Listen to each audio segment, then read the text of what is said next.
food you eat can either be the safest and most powerful form of medicine or the slowest form of poison.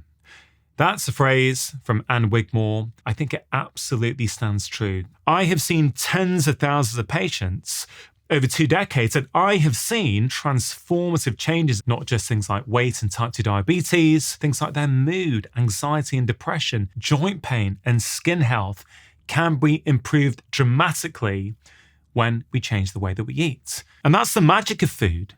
If you change what you put on your fork today, literally within a day or two, you can start to feel different. And over time, you transform who you are and you reduce your risk of getting sick in the future. But you have to know what to eat. People fight. They literally fight on social media about what is the perfect diet. And many of them are making a very common mistake. They believe that the diet that works for them is the same diet that's going to work for everyone else. And it's simply not true. I don't want you to fall into that trap. I have seen patients thrive on a variety of different diets. There is no one perfect diet, but there are some core principles that I have been applying with my patients for years that help them to heal their body and their mind. And these principles work for you no matter who you are. Whether you want to be low carb or vegan or paleo, doesn't matter. Because these are the principles that I have seen time and time again work for absolutely everyone. And in this video, I want to share with you my top 5. The most important principle when it comes to food is to unprocess your diet. Because when we mostly eat real food, that food is information for our body. It sends out certain signals and it helps us feel less hungry. It helps us to manage our weight a lot of the time automatically. And it makes us less likely to be tempted to eat what I call blissy foods, which I'll explain very shortly. One of the reasons that these ultra-processed foods are so toxic for so many different aspects of our health is because they encourage us to eat more. Ultra-processed foods are formulations. They're food-like products that have been made intentionally by food corporations and food scientists. And they have been designed a lot of the time in a way that makes it very, very hard to moderate your consumption.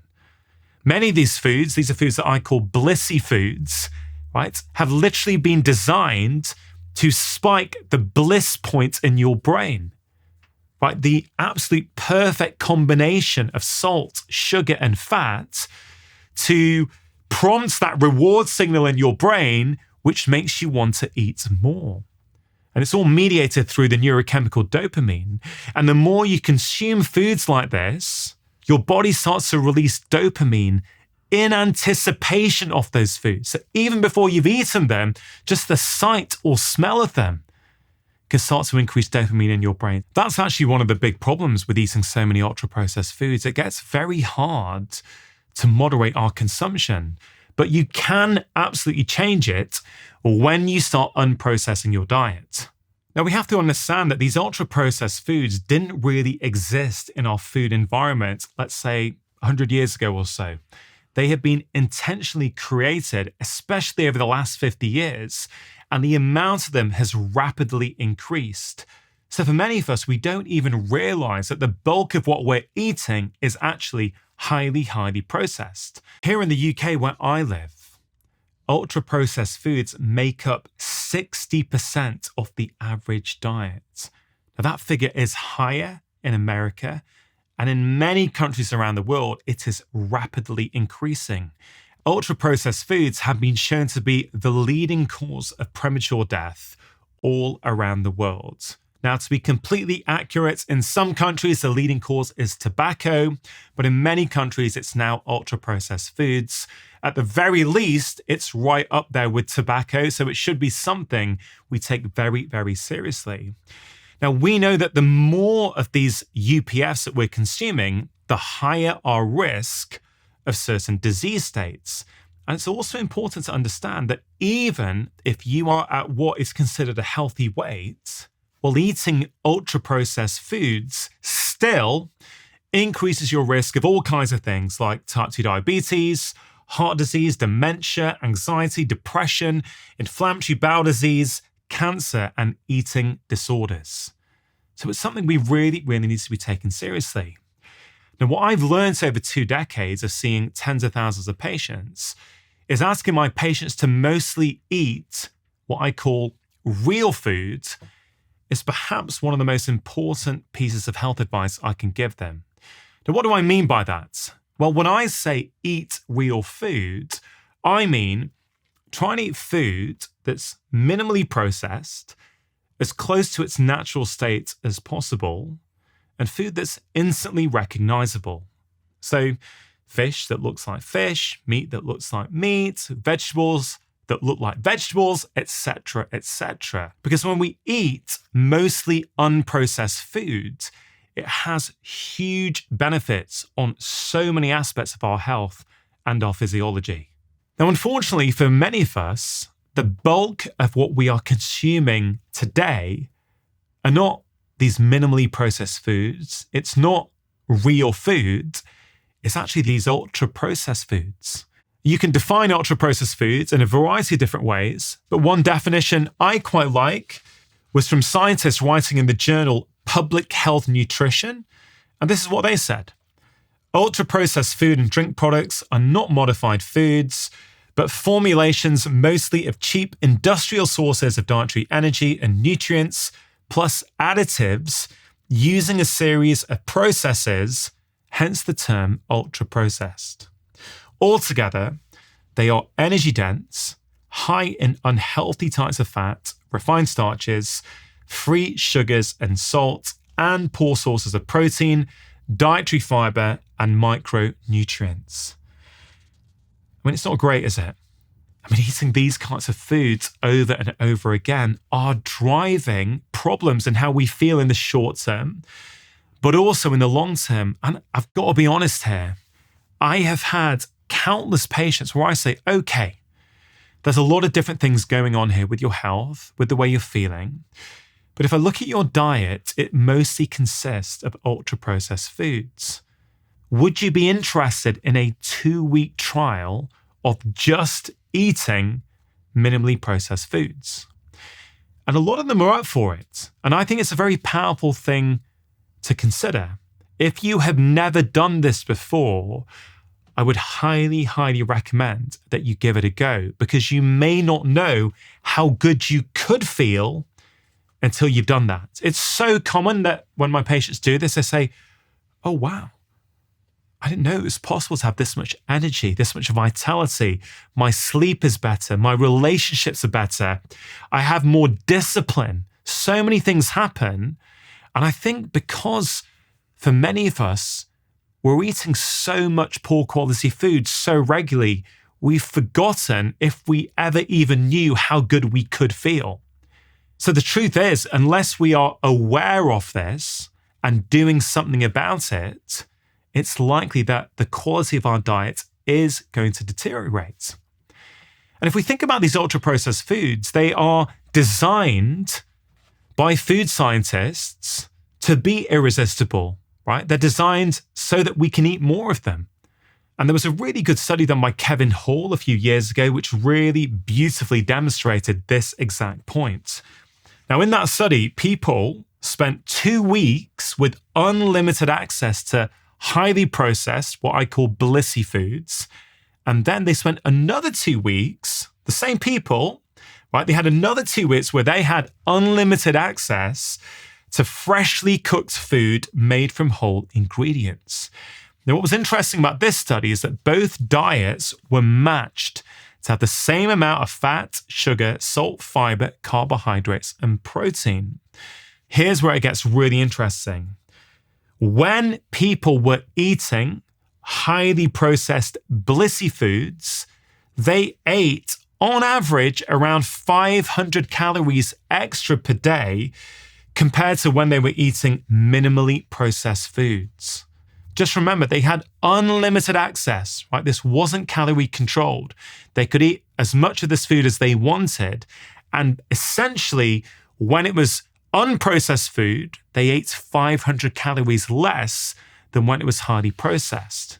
And if you actually measure that out across a year, that would basically add up to almost 180,000 extra calories per year, which is absolutely remarkable. What's the take home? The take home is actually very, very simple.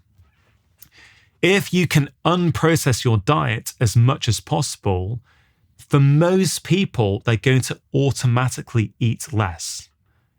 And I think we all kind of recognize that. If you have some crisps or potato chips or ice cream that you have bought from the supermarket or your local store, I think we've all been in a situation where we can overconsume that. We've had a serving and we just keep eating. And many of the adverts around these foods will say the same thing. Once you start, you can't stop. And it's true, you can't. But it's a lot harder to do that with whole foods. Now, can some people overeat real food? Yes. But you're less likely to. Think about, I don't know, a meal from our grandparents' generation, a classic roast meal, let's say, right? Roast potatoes, vegetables, and some sort of roast meat. Well, it's pretty hard to overconsume that. There comes a point where you will just stop eating because you're going to be full. And that's one of the big problems with this highly processed food environment in which we're living. And that's why I still believe the number one principle is to unprocess your diet as much as possible. Now, you don't need to be perfect. I get it. It's going to be very hard to be perfect. And for many people, they really enjoy some of these highly processed foods that are often devilishly tasty. It's about what is the mainstay of your diet? What are you eating from Monday to Tuesday to Wednesday to Thursday to Friday? What does that consist of? It's that dietary pattern, that overall pattern, that's what's going to have the most impact on your health rather than the odd ultra-processed food you might have now and again. And I think that's a key point to get across.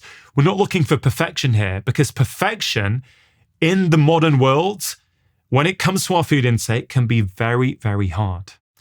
A few years ago, I saw this 42-year-old lady who was really struggling with her health. Yes, she was carrying excess weight, which really frustrated her, and she had tried all kinds of diets over a number of years. She'd had short-term success, but nothing that she could stick to long-term. She was also low in energy, lacking in motivation, was struggling with mood swings, and often she would say that she was feeling depressed. Now, when I was talking to her to figure out what was going on in her life, it was really clear to me that her diet wasn't helping her. So I made the suggestion to her about changing her diet. I asked her whether she would be up for trying for just 2 weeks to have a diet that was exclusively real food, so minimally processed food. I said she would have to stop all of her ultra-processed foods, her ready meals, her pastries, her supermarket breads, her cakes, her biscuits, her breakfast cereals. And of course, for some people that can be challenging, but for her, we went through what kinds of foods she could eat. She didn't like to cook, so I had to find some resources for her. I had to suggest some simple meals that she could make. But I said, I don't need to count calories, right? You can eat as much as you want, but all the food you have to eat for these 2 weeks has got to be minimally processed. And I framed it to her as an experiment. So just see what happens. See what happens when you do this for 2 weeks. And the results were absolutely remarkable. Within days, she was feeling significantly better. Within a week, her energy was up. She was finding herself more motivated. She was saying that she had less inclination to snack.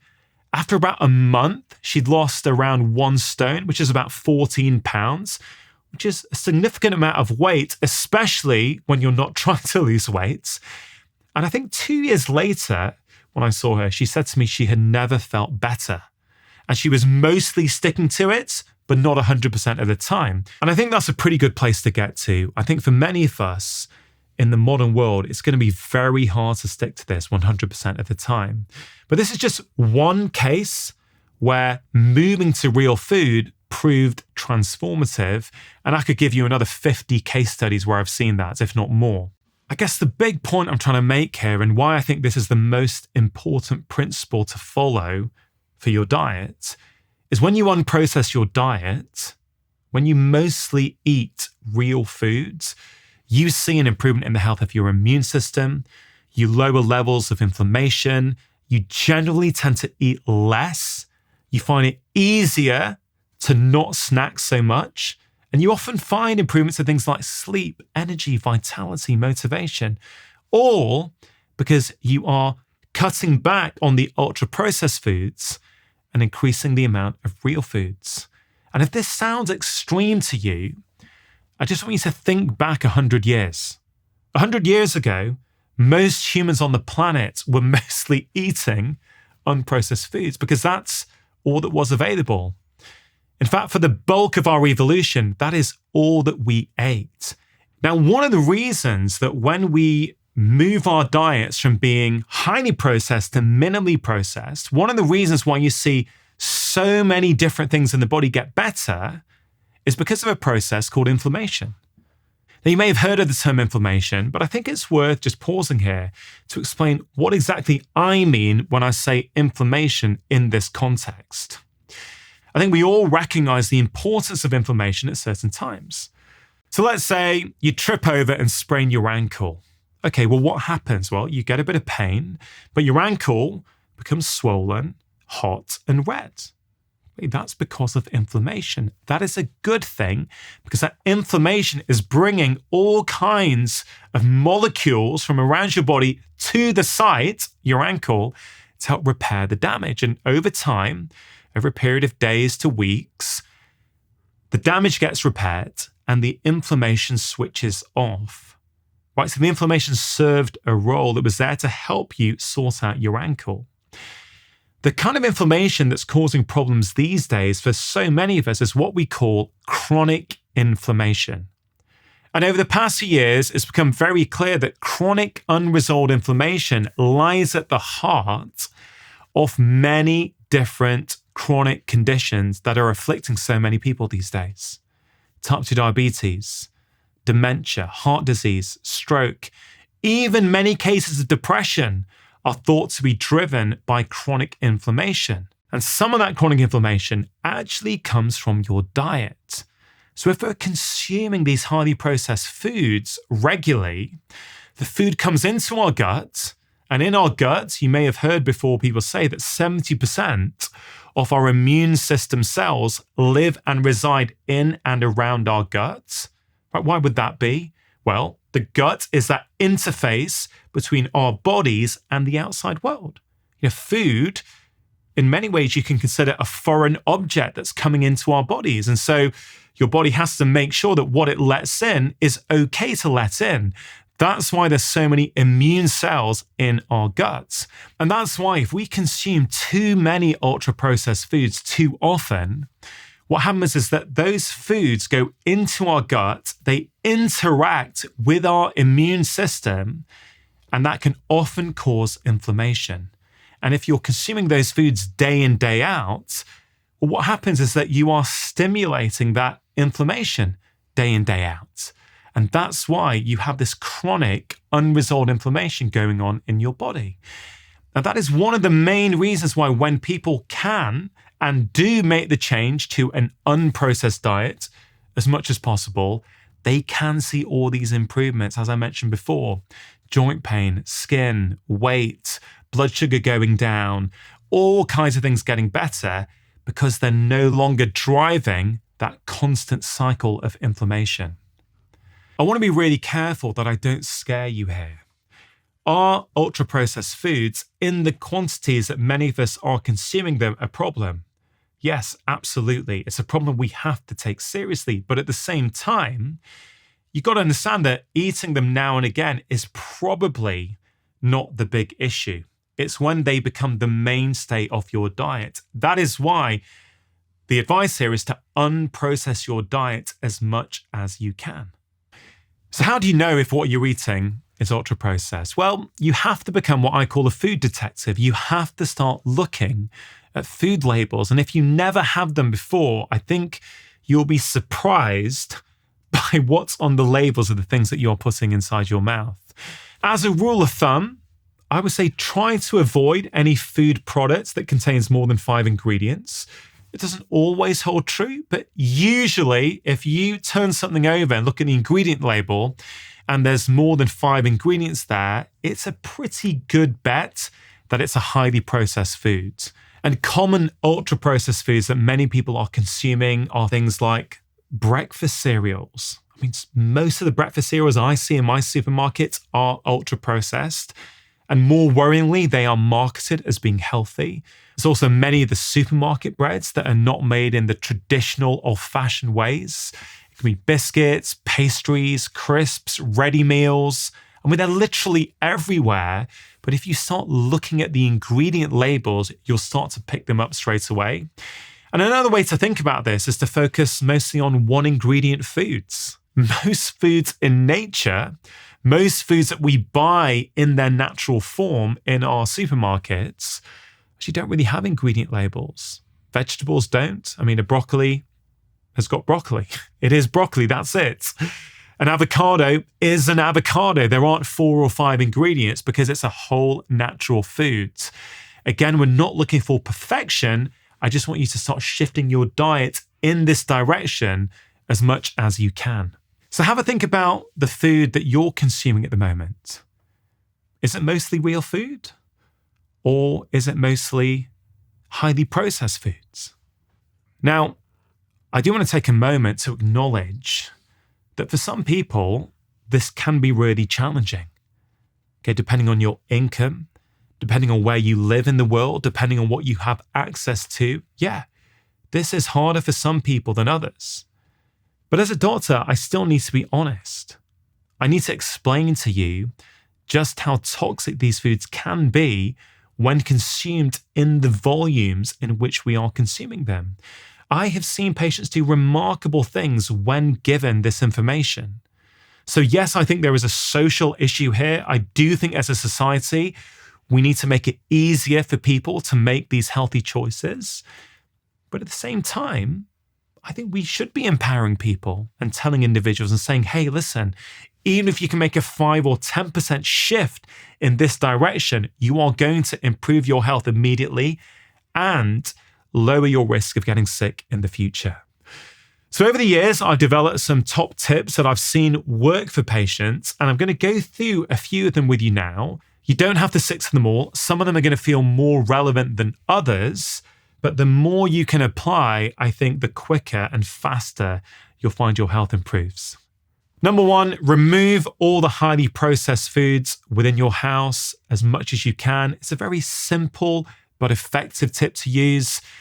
The whole idea here is we don't want to be using willpower up inside our house. If you have got crisps and sweets and pastries and ice cream in your house, and you think that you're going to be able to use willpower to resist, I've just got to say, in my experience, it's highly, highly unlikely. In my own house, I don't keep any of this stuff in the cupboards because I know that if I did on a stressful day when I'm feeling tired and I open the cupboards, I'm going to consume what's there. So for many patients, there's a very simple tip that works really well. Don't bring foods into your house that you don't want to consume. The second tip would be to come up with 5 simple meals that take 15 minutes or less to prepare. Now, for all the problems in the modern world with this ultra-processed food everywhere, well, some of the benefits are that you have YouTube videos, you have cookbooks, you have an incredible array of information and people out there who can help you do this stuff. So find an influencer or a cookbook that you like and find a way to learn 5 simple meals that will take 15 minutes or less, and you'll find it much easier to stick with this plan. The third tip would be to keep an emergency snack pack with you, right? So if you're someone who gets the urge to snack on the road, when you're at the office, when you're away from your house, that's when you're often being exposed to all of these ultra-processed foods. You go to the coffee shop to get your favorite drink in the morning, and you have to walk past the counter with all the pain au chocolats, the pastries, the biscuits. That's often when we start to make these choices, right? So if you can keep a healthy snack with you, like nuts or avocado or hummus or whatever it might be, you're much more likely to make a healthy choice if you get tempted to snack. Fourth tip would be to think about having a meal planner where you actually write out what you're going to eat for Monday dinner, Tuesday, Wednesday, Thursday, Friday, Saturday, Sunday. You actually plan it out and you just repeat it week after week. Because I've seen so many patients who move to this way of eating, and then they say the biggest problem they have is deciding what to eat. So they come home from work, they're tired, they're a bit stressed maybe, they've got to get their kids somewhere, and the decision-making that's required to choose actually results in them going off track. So I think a meal planner is a very simple tool that I've seen been transformative for so many of my patients. And I would probably say the fifth tip to leave you with in this particular section is to make your kitchen area desirable. Now look, we've all got different sized apartments, houses, flats, places where we stay. I get that. But if you can make the kitchen area a bit cleaner, tidier, somewhere where you want to be, you'll find that your desire to spend time in there cooking actually will start to change. It's something for me that's very important when I'm cooking meals for my wife and my children. I want the kitchen area to be nice and clean. I want to put on some music that I enjoy. I leave my phone in a different room so I can actually just be present and enjoy the whole experience. And so for me, that's changed my relationship with cooking, where now it's actually a really fun part of my day, right? So it may be something that also works for you. How can you turn something that maybe you consider stressful at the moment into quite an enjoyable part of your day? Now, I do want to acknowledge at this point that not only does cost play a role in terms of the food that we eat, but the amount of time we have. Like, a lot of people are working in jobs that have got really long hours. They're working shift work, or in some of the practices I've worked at in the past, people are working 2 or 3 different jobs. They don't have much family support. And of course, to prepare food, you need time. And for some of these patients, they just didn't have that time. They were always on the go. So I do recognize that. Try and go easy on yourself. But wherever you currently are, even if you can make a 5 or 10% shift from highly processed foods to minimally processed foods, please know that you will immediately be making a noticeable difference with your health.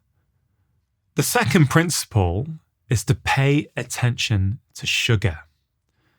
Now, we're all hearing about sugar these days, aren't we? About how much sugar we're consuming. And the truth is, if I reflect on my patient population over the past 2 decades, most people were consuming too much sugar. But it's not a personal weakness of ours, right? All humans are hardwired to crave sugar. We are. We all, to a certain degree, have sweet tooths. And actually, that was a very helpful adaptation many, many years ago. When that sweet food was available in the summer, the ripe fruit, we would want to eat it, gorge on it, and actually store it as fat in our body, which would help us when food wasn't as readily available, perhaps during winter, or perhaps when we're unable to have access to food. So that was a helpful adaptation for humans.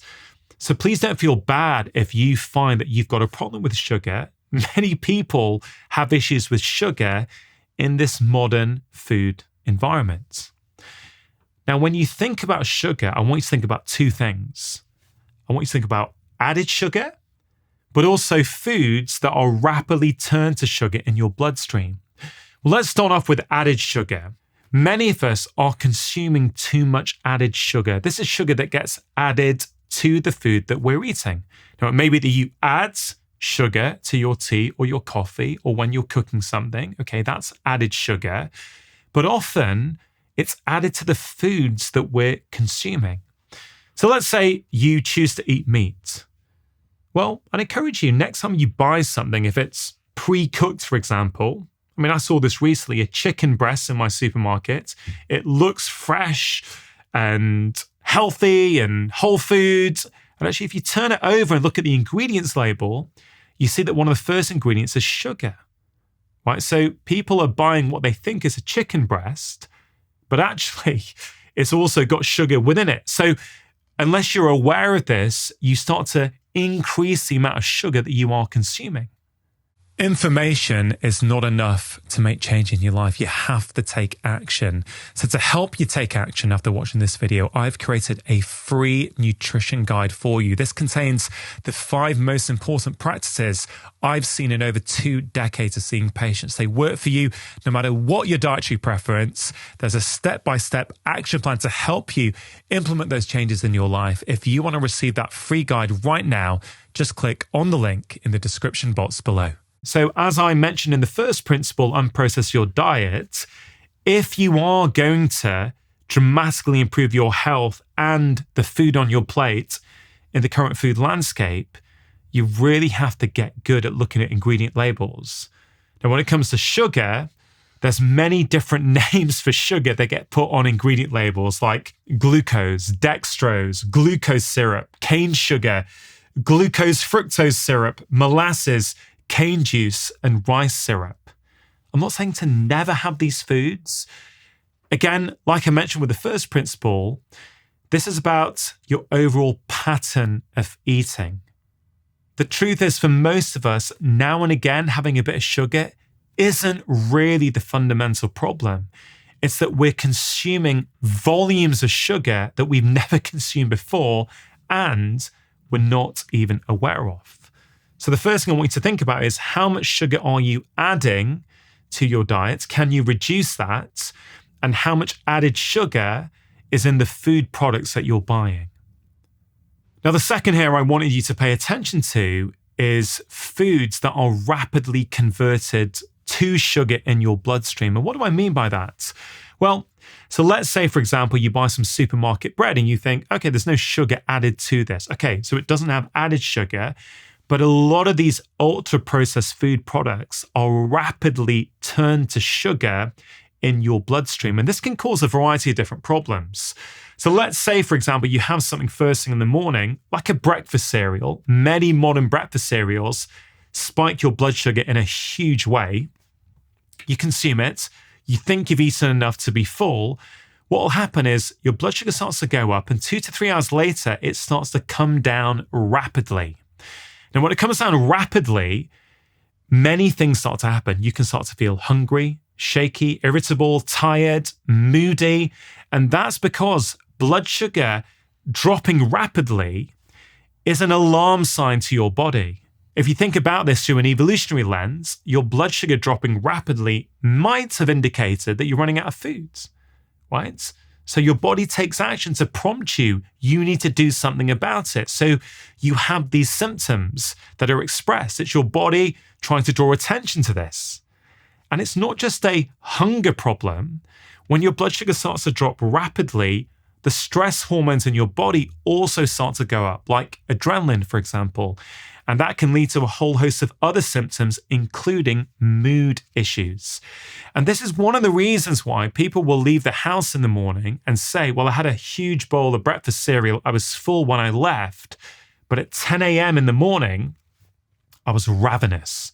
I couldn't concentrate. I had to go and get something. Now, the reality is their bodies are probably not deprived of food. What's happened is that the food that they consumed resulted in their blood sugar going up and their blood sugar going down. And that can very easily be changed by changing what you eat.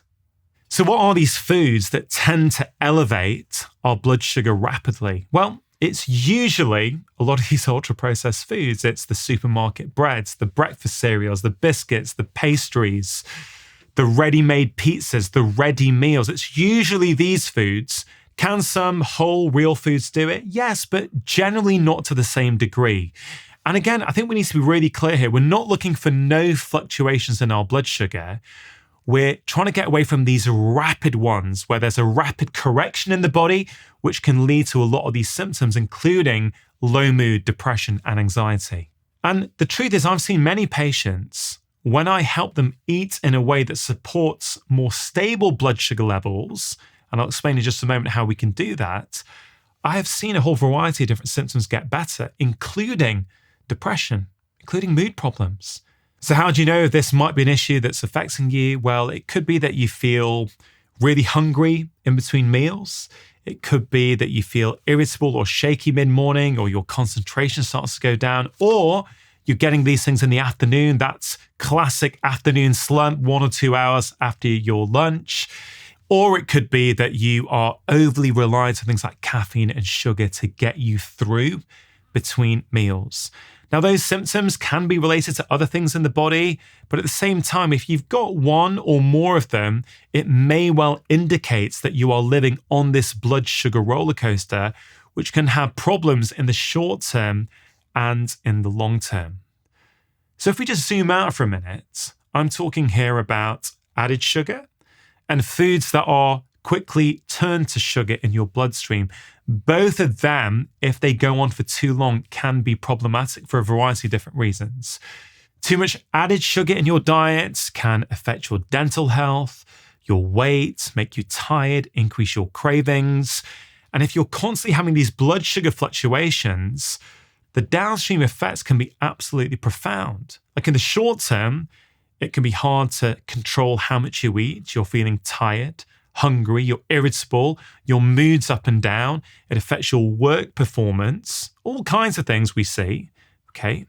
But in the long term, if you are living on a blood sugar roller coaster and your blood sugar is going up, it's going down, it's going up, it's going down, well, that may increase the risk of you getting sick in the future. One of the things it can do is make you resistant to a really important hormone that's called insulin.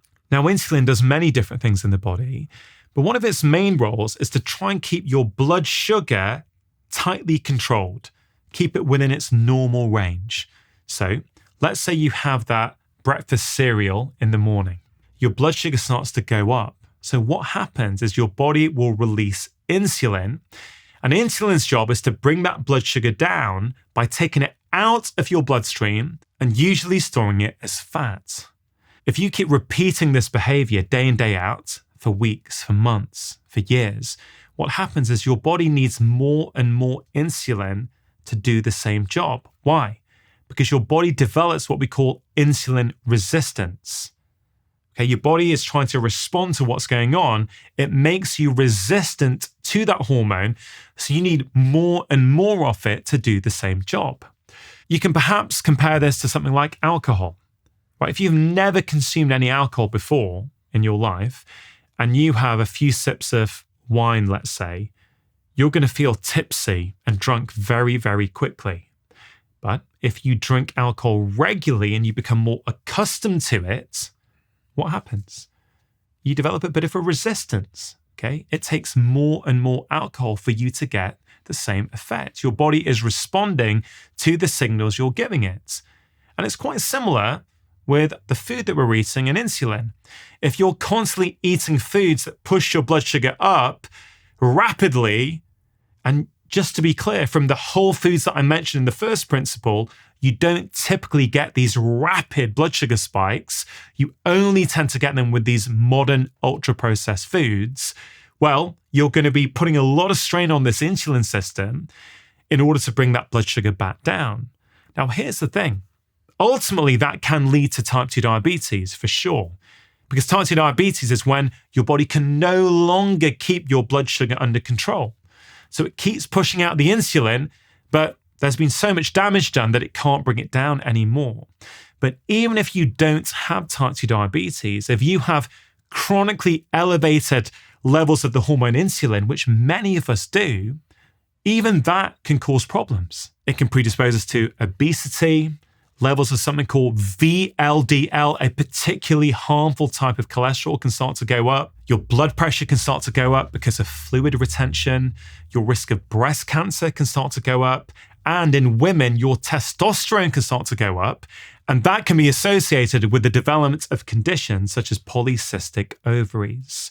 The point I'm trying to make here, a bit similar to the point I made in the first principle, unprocess your diet, which is, in that one, I said, even if you're at a normal weight, but you're still consuming lots of ultra-processed foods, you're still increasing your risk of getting sick. Likewise, in this section about sugar, even if you don't have type 2 diabetes, but you're consuming foods that are rapidly elevating your blood sugar, well, you're still going to be raising levels of the hormone insulin and you're putting yourself at risk of these negative effects. Now, I've mentioned some symptoms that you can look out for, which might indicate that you're on this blood sugar roller coaster.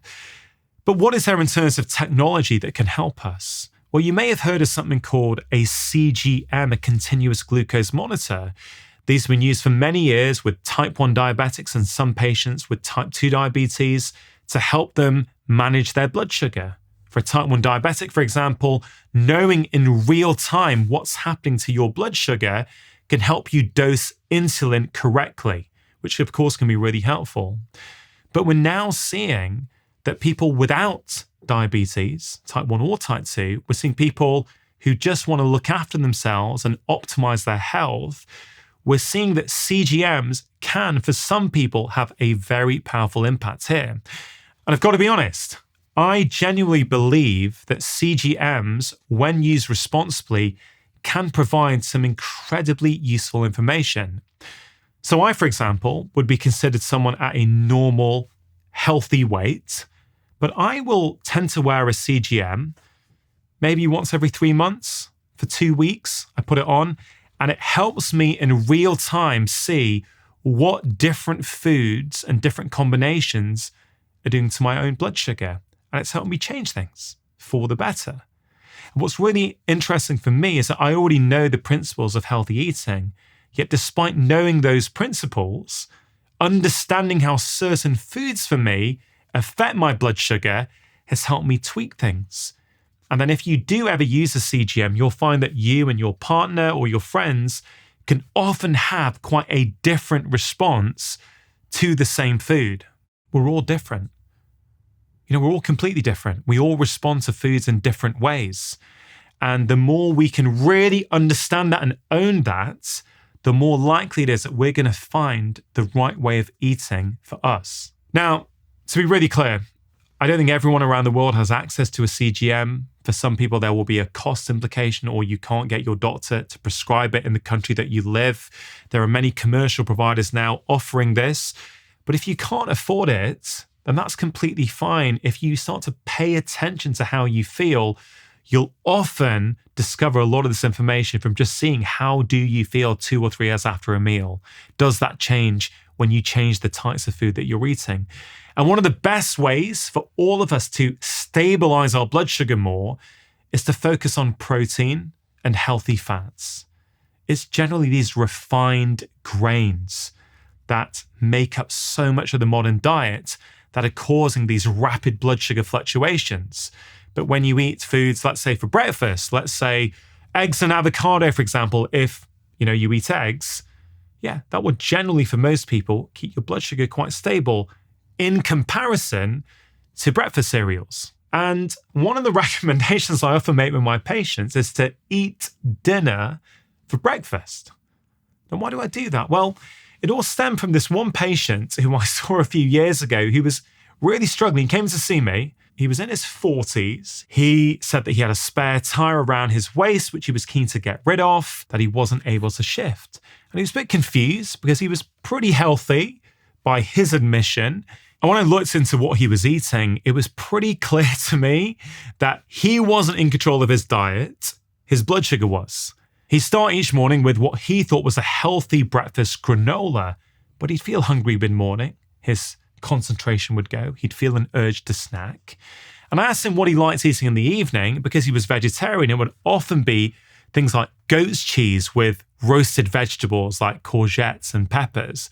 I said, okay, well, why don't you make extra and reheat it in the morning and have your dinner for breakfast? So he was open to trying this. And the very first day it happened, it was transformative for him. He didn't feel hungry again till 2 p.m. He went right through lunch. He wasn't feeling hungry. He didn't feel any urge to snack in the morning. He wasn't craving caffeine. His concentration was stable. It's all because what he ate first thing was keeping his blood sugar stable. And so for him, he came up with a variety of different meals that he could then reheat in the morning. But over time, it transformed his life. He lost the spare tire that was on his waist, but he also gained so much more: energy, vitality, concentration, better performance at work, simply by stabilizing his blood sugar. And so that's why I think all of us should be thinking about how is the food that we're consuming affecting our blood sugar levels? And can we eat in a way that helps to keep them more stable? So some things to think about, which will help you change your relationship with sugar. Check food labels. Again, if you're not looking at what you're consuming, you may be having more sugar than you think. Again, try and avoid as many of these highly processed foods as you can. They tend to be the ones that rapidly spike your blood sugar. Refined grains, in particular breakfast cereals, supermarket breads, pastries, and biscuits tend to be some of the worst offenders in this regard. Another tip would be to maybe don't keep added sugar in your house. Now, look, you may be someone who uses it in cooking, or someone in the house puts a teaspoon in their cup of tea or whatever it might be. I understand not all of these things are going to be relevant for everyone. But again, if you have the foods in your house, you're much more likely to be consuming them.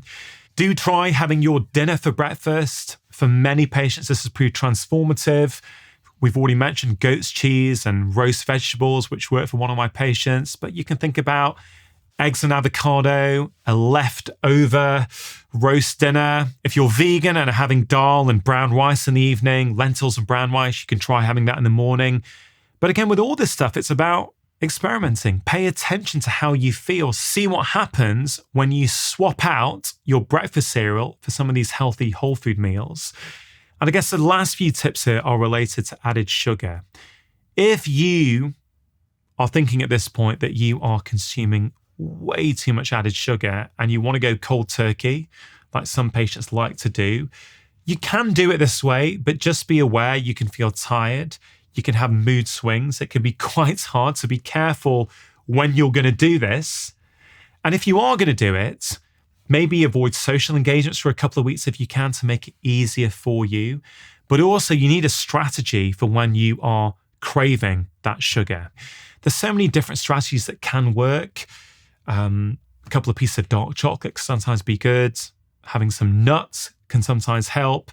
Drinking some water, sparkling water, something like this can often help.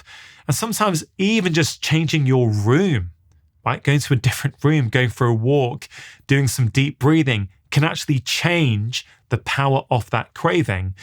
Just because you feel that urge to have the sugar, it doesn't mean you have to give into it. So perhaps some of those strategies you might find useful. I think resetting our relationship with sugar is one of the most powerful things we can do. We're living in a world where sugar is everywhere. Don't worry about perfection. Think about the added sugar in your diet. Also think about foods that are rapidly turned into sugar. And just remember, any changes you can make here will make a difference. The third principle I like people to think about when it comes to improving their diet is to eat in a way that supports their gut health. Now, the research on gut health has been exploding over the past 5 or 10 years. We're seeing articles in the media, podcasts, blogs, books, all about this topic of gut health. Many scientists will say that our gut microbiome is like a brand new organ in the body that we weren't aware of until recently. So your gut microbiome basically consists of these trillions of bugs that live inside of you. Bacteria, viruses, fungi, protozoa, so many bugs, trillions that live inside of us. And we now know from research that the health of your gut influences the health of the rest of your body.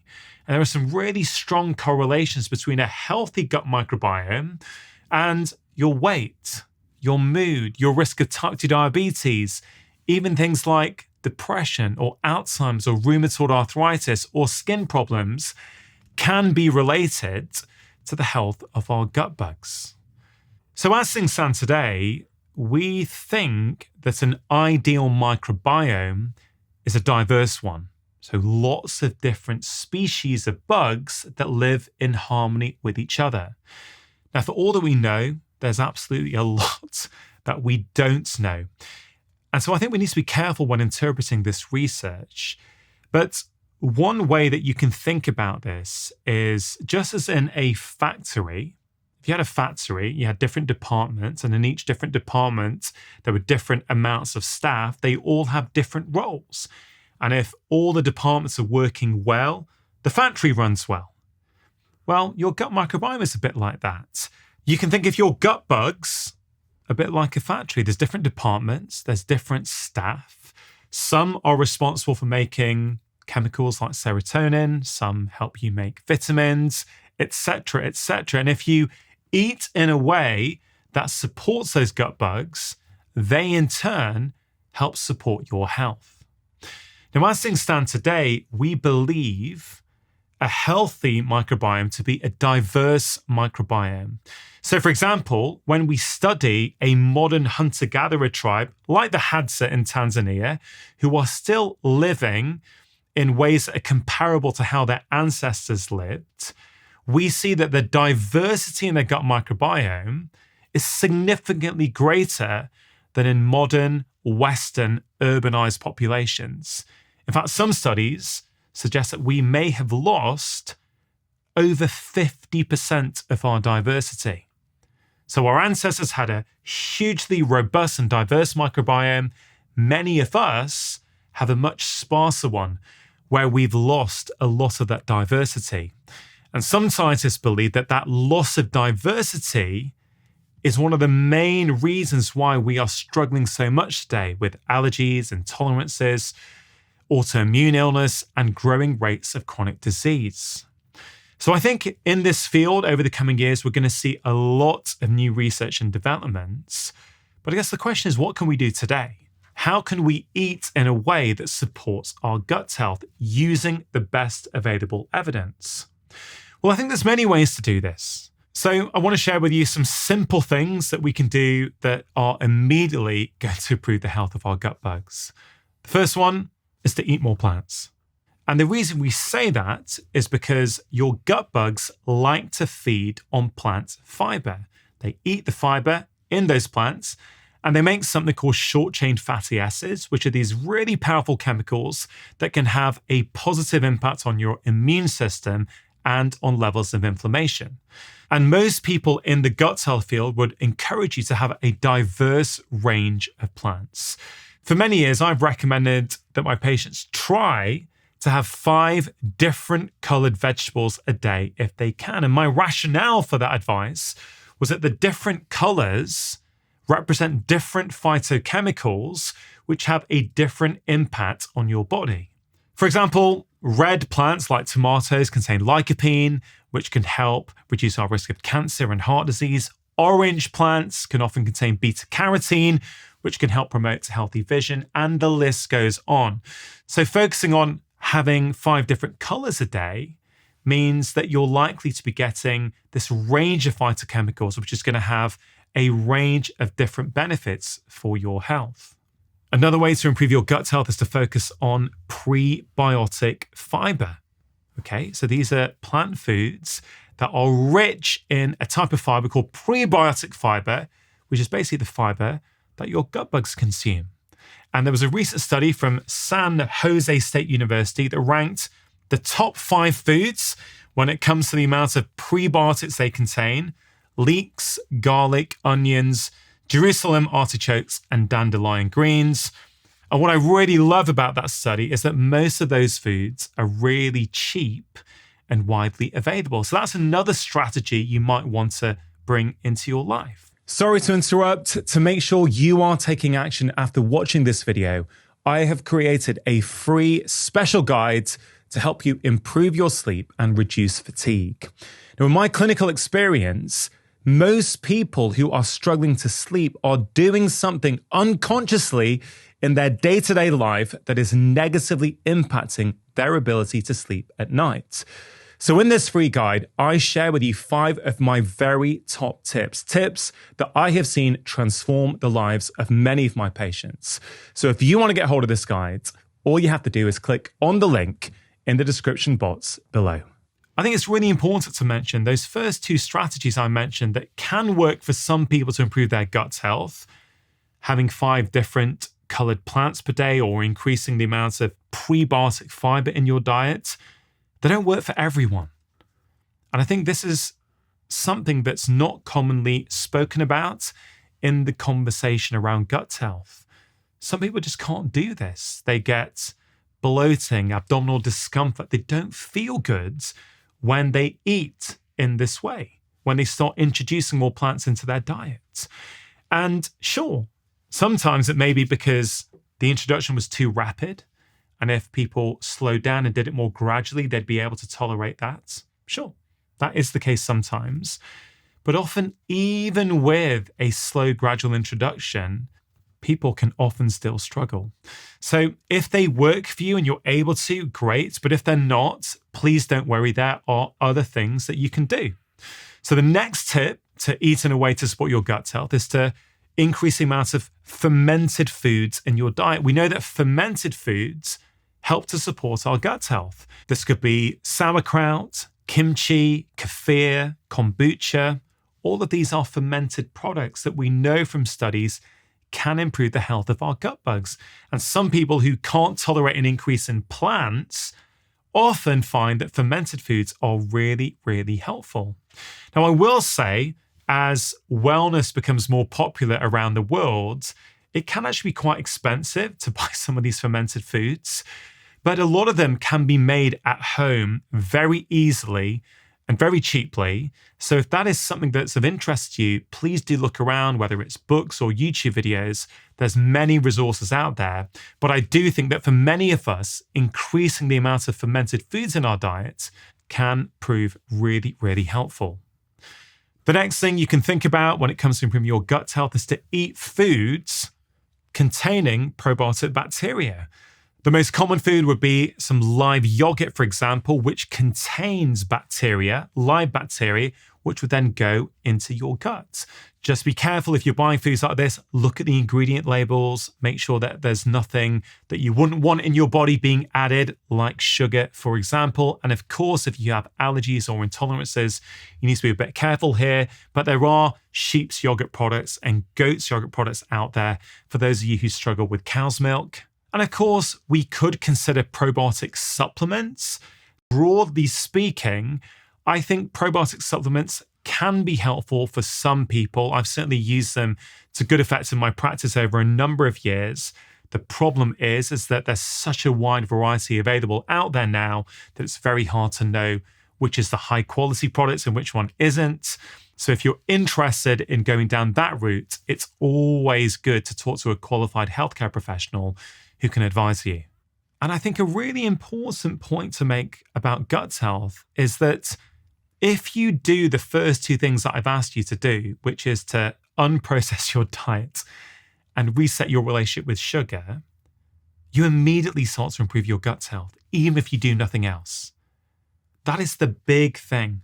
Unprocessing your diet will straight away start to improve the health of your gut, even if you don't focus on fermented foods and eating more plants and prebiotic fiber. Just that one change alone will make a huge, huge difference. And the other thing to be aware of is that your gut health is influenced by many things, not just foods. People who don't sleep well will have a negative impact on their gut health. And when they improve their sleep, their gut health can subsequently improve. Same goes with things like movement and stress. Regularly moving your body in ways that are helpful for your short and long-term health also has a positive impact on your gut microbiome. Same thing we can say with stress and relaxation. So it's important to know that it's not just food that's going to impact your gut microbiome. It's the way you're living your life in other ways that has a powerful effect as well. Now, when it comes to improving our food intake, it's not just about what we're eating. Of course, what we eat is important, and I've covered already some of the key principles that I ideally would have people follow when it comes to what they're putting into their mouth. But when we eat and why we eat are also really, really important. And I don't think people give enough attention to these two things. So for this fourth principle that I want you to think about when it comes to improving your food intake, I want you to think about when you're eating. Now, if I was to ask you, when you took your first bite of food and when you take your last bite of food on any given day, do you know when that would be? How many hours are there between your first bite and your last bite? Well, Professor Sachin Panda, who's this incredible scientist from the Salk Institute in California, he's been researching something called time-restricted eating for over a decade now. And what's really interesting is a few years ago, he found that in America, at least, 50% of people are eating food over a 15-hour period, 15 hours, which is actually remarkable because our bodies are not designed to be in a fed state the entire time. There are certain things that happen in our body that only happen really when we give it a break from foods. And when I say food, I'm also including any milk or sugar you might be having in your first tea or coffee of the day, but also any wine or snacks you might be having last thing at night. So our bodies operate on what we call circadian rhythms. Okay, every organ system in your body has its own clock. It's got its own rhythm. And actually, the more we can stick to those rhythms, the better we feel and the better the impact on our health. And food absolutely plays a role here. If we can have some sort of routine and regularity with our food and some periods of time where we're not eating, we can get some quite incredible benefits for our health. And I've probably been recommending a form of time-restricted eating to my patients for quite a few years now, maybe 7 or 8 years, something like that. And if you're eating over 15 hours in any 24-hour period, you're only giving your body 9 hours or so without food. And it's not really enough. Now, one of the simplest and most effective recommendations I make to my patients is to say, can you eat all of the food you're going to eat in that day within 12 hours, what we would call a 12-hour eating window?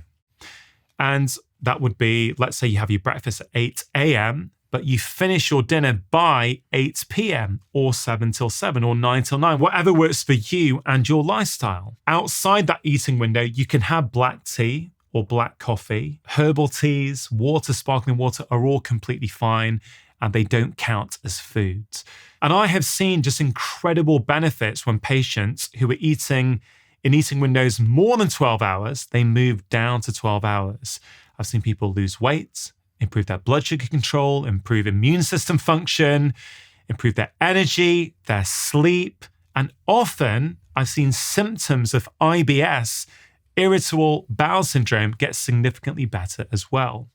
Now, there's one really important process called autophagy that really kicks in when you give your body a break from foods. And it's really a housekeeping type of process. Just imagine your kitchen. Imagine that each day in your kitchen, you're cooking, hopefully. You're using dishes and cutlery, and you put them in the sink. And you don't clean up. What happens? Well, day after day, the plates and the cutlery starts to build up. Your kitchen starts to become smelly. It becomes a place you don't want to go into because you've not taken care of what needs to be taken care of. Well, you can think about autophagy and the human body in quite a similar way. If you're constantly eating over 15 hours each day and you do this day in, day out, you're not giving your body a chance to clean up. If you can have that break, you give your body time to reset, rejuvenate, and repair. So I'm a huge fan of these 12-hour eating windows, and I've got to be honest, for most people, it's pretty achievable. In fact, I would argue that pretty much every human on the planet 50 years ago was doing just this. We never evolved to be eating food all the time. We need a fed state and we need a fasted state. And this is a really simple way of doing this. In fact, if I reflect on the patients who I've helped do this over the years, I think there's hardly anyone who didn't manage to do it. If you are struggling with that, if you try it and you're struggling, it doesn't mean that the advice is not relevant for you. It means that there's something going on, perhaps with your metabolism, that we need to help repair so that you can do this. Because let's think about this on an evolutionary level. If you couldn't go for 12 hours without eating, you were going to struggle to survive. Okay, all of us in the past would have been able to do this or we wouldn't be here. The reason why some people might struggle is because of the modern food environment and the modern living environment with so much stress and busyness. It's resulted in many of us having broken metabolisms. In fact, a recent study suggested that 90% of adults in America have some degree of metabolic dysfunction. That's really, really worrying. And I don't think it has to be like that. And this tip to eat all of your food within a 12-hour eating window, I think is a very simple one that can be very, very effective. Now, if you're not used to it, you may have to start slowly. If you're used to eating over 14 or 15 hours and you stop eating at, let's say, 7 p.m., you may feel hungry at 9 p.m. or you may be craving some sugar or whatever it might be. That will pass. If you can get through the first few days, your body starts to adapt. And what you'll also find is that when you have this tight rhythm, when you're consuming food in a predictable fashion, you'll often find then that not only are you not hungry later on when you used to eat, but you often find that actually if you do eat outside your eating window, you often have what I call a food hangover. You wake up the next day feeling groggy with a headache, feeling tired, because you ate at a time when your body wasn't expecting it. So I'm a big fan of us trying our best to eat within 12-hour eating windows. Now, if you can do 12 hours, the obvious next question is, well, can I go lower? And the truth is, yes, you can. For some people, you can. You can go to 11 hours, to 10 hours. Some people, take it even further. They have 8-hour or 6-hour eating windows. And the truth is, different things can work for different people. Now, without having someone in front of me, being my patient, being able to properly assess them, I've got to be careful with the advice that I give. I would say 12 hours works for pretty much everyone. I think most people can do well also with a 10-hour eating window. If you want to go lower than that, yes, I think you can experiment by yourself. But if you do have access to a healthcare professional who is interested in this area and has some experience, it can often be worth talking to them. For some people, let's say you're on blood sugar lowering medication from your doctor for whatever reason, it might be worth just having a chat with them before you go for prolonged periods of time without eating.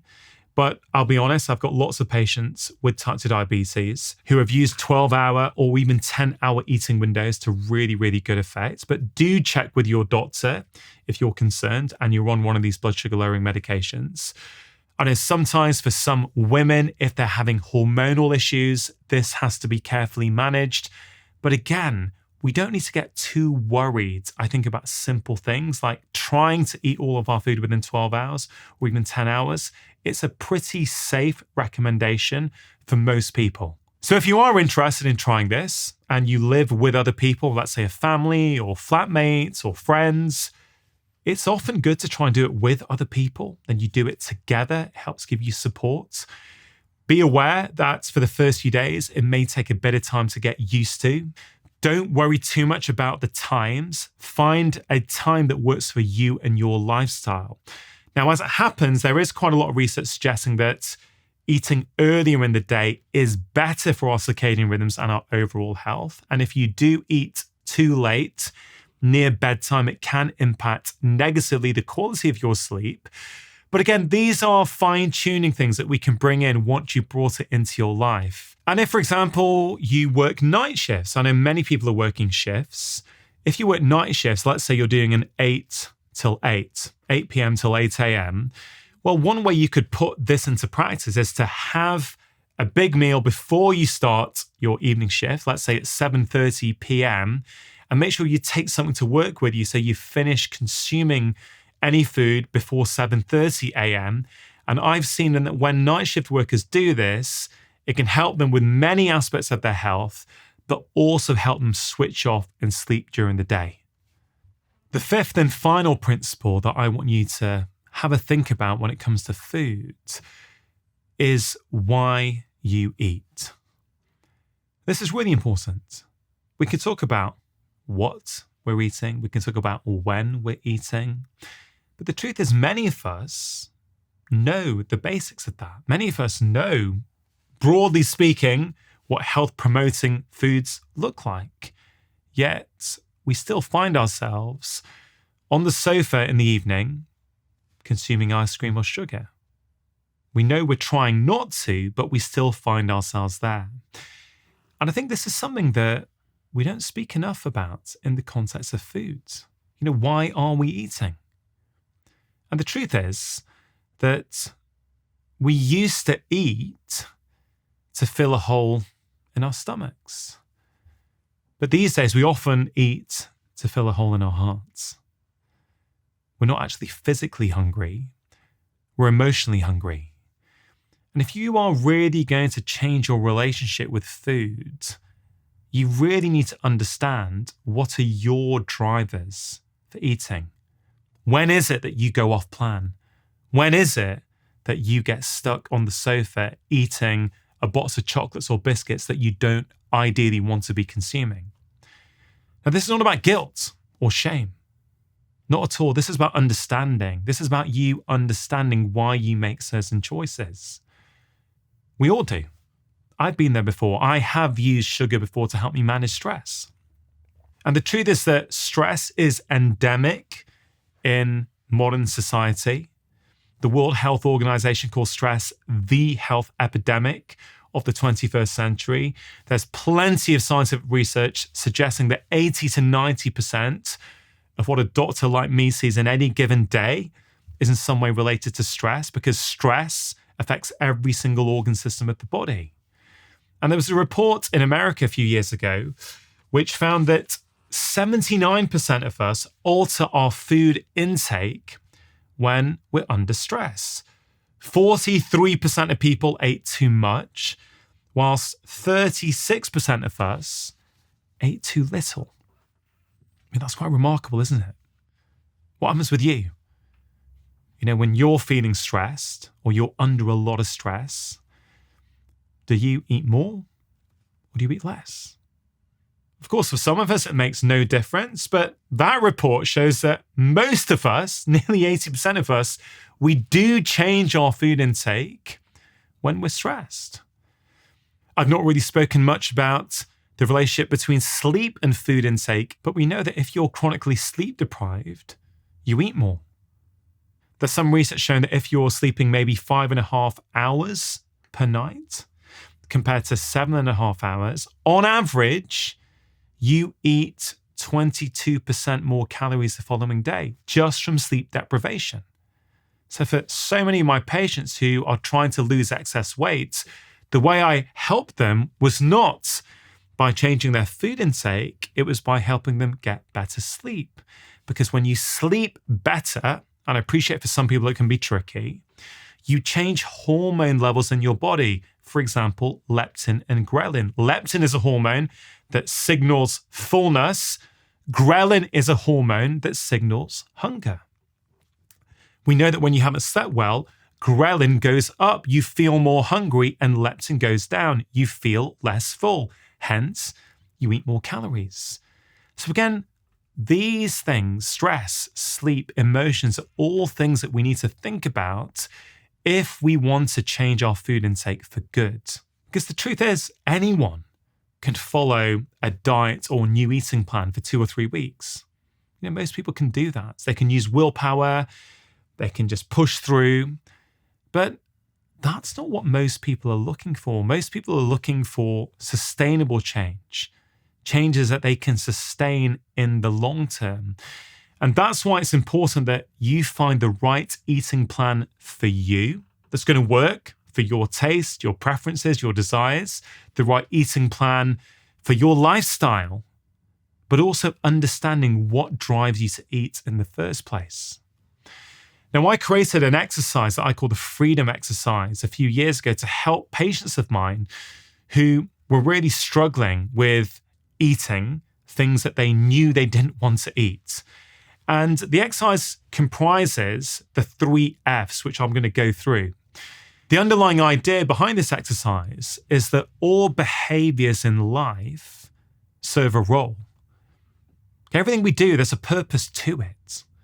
Far too often we try and change the behavior without understanding the role it's playing in our life.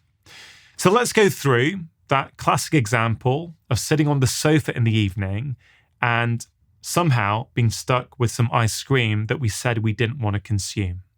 Well, the first F is feel. Okay, so you're sitting on the sofa, you have the urge to have the ice cream or the sugar or the biscuits or whatever it might be. Take a pause and ask yourself, what am I really feeling? Is it physical hunger or is it emotional hunger? What am I feeling? Am I feeling a bit low?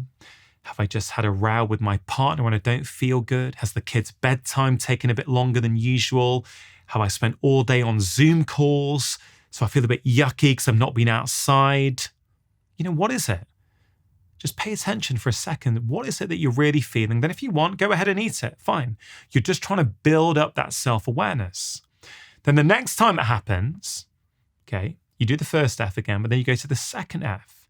So the first F is feel. What am I feeling? The second F is feed. How does food feed that feeling? Okay, so let's say you identify that, I'm feeling stressed. I've had a bad day at work. I didn't take a lunch break. This is a little treat to myself. Okay, this is my time. This is me time. Okay, fine. Then you try and figure out, well, what is that food doing? When I have the sugar, I feel less stressed. So that's how food is feeding that emotion, right? The emotion is stress, and food is helping you manage that. So you're starting to build up that self-awareness, and that self-awareness is what is critical if you're going to make long-term change in anything, frankly. I really think self-awareness is the most important thing to cultivate. Then the third F is find. Okay, so next time it happens, you're sitting on the sofa, it's 9 p.m. You're going, okay, what am I feeling? How is food feeding that feeling? And the third F is find. Can you find an alternative, non-food related behavior to feed that feeling? So for example, if it's stress you're feeling and you know that sugar soothes your stress, can you find another behavior to soothe the stress that isn't the sugar? And that could be a whole variety of different things. It could be that you have a quick workout, right? 1 minute of star jumps to burn off that stress. It could be that you enjoy yoga. So instead of going to the ice cream tub, you do a 5 or 10 minute yoga sequence from your favorite instructor on YouTube. Maybe you're feeling lonely and sugar is your little treat to yourself. Okay, well, how can you feel less lonely? Could you phone a friend? Could you phone your parents? Could you get together with someone? Maybe you've had no me time in the day. You've just been on Zoom calls for work. You've just been taking the kids to after school clubs. You haven't had any time to yourself. So that sugar or ice cream in the evening was a treat to yourself. Well, can you nourish yourself in other ways? What would happen if you ran yourself a bath and put a candle on and you nourished your body and mind in that way rather than with food? You see, the possibilities are endless, but what you really need to develop is that self-awareness. And the truth is that 3F exercise, whilst I did design it around food, it works pretty well for other behaviors that we may be trying to reduce, such as alcohol or social media scrolling, because it's just a very simple way of tapping into what you're really feeling. I hope you found those 5 tips useful. Please do pay attention to how you feel when you are following them. And don't worry about being perfect. It's that process of experimentation that's ultimately going to teach you what's right for you and your lifestyle. My son, who was 6 months old at the time, he had been breastfed for 6 months by my wife. And we went on holiday to France just after Christmas. And on the first day, he wasn't so well. We thought he had a cold. He was bringing up a lot of mucus. And my wife didn't put him down to sleep as normally in the evening. It's his mother's intuition. She knew something wasn't quite right. And she just kept him with her in her arms. And we were in France at my friend's chalet. And she called out to me. I said, Rangan, you've got to come here. He's not moving. And basically my son had put his arms back. He'd gone rigid and stiff. And wasn't really responsive. Now, I thought maybe he's choking. Maybe he's choked on some of the mucus that he'd been bringing up all day. Yeah. And I turned him over. I tried to clear his airway. Nothing was happening. If I'm honest, Mark, I froze. You thought he was going to die. Yeah, I froze in that moment. I wasn't a doctor with all my experience. I was just a scared father. And it was actually my wife who said, Rangan, look, we've got to get him to the hospital now. So we drove to the hospital, which wasn't far. It was just 2 minutes down the road, although I nearly killed us on the way because it had just snowed in the French Alps. Yeah. I nearly turned the car over. And we got there. And what was really interesting is that the doctors and the nurses were really worried. You could tell they were worried because my son didn't have a temperature. And, you know, as you all know, it's not uncommon for a 6-month-old baby to have a convulsion. A febrile convulsion, yeah. You know, secondary to the temperature. But his temperature was normal. Yeah. And you could see the doctors wondering, well, his temperature's normal. What is going on? So they put a line in his neck. You know, I actually had to help hold him down while they put a line in his neck, which was pretty traumatic for me. Yeah. He had to be blue lighted and an ambulance down to a bigger hospital because this was a very small regional hospital. Yeah. We got there, they didn't know what was going on. He had 2 lumbar punctures. And, you know, my wife and I were in a bit of a state of shock. Yeah. You're like, what is going on? You know, we're a pretty health conscious family. You know, why is he having this convulsion? Yeah. And, you know, we weren't sure he was going to make it. And, you know, it took a few hours before a doctor came and spoke to us and said, look, we know why he's had a convulsion. He's got very low levels of calcium in his body. So he had a hypocalcemic convulsion. Yeah, So low calcium levels is dangerous. Yeah. To put it in perspective, the normal range in that French hospital of a serum calcium was 2.2 to 2.6.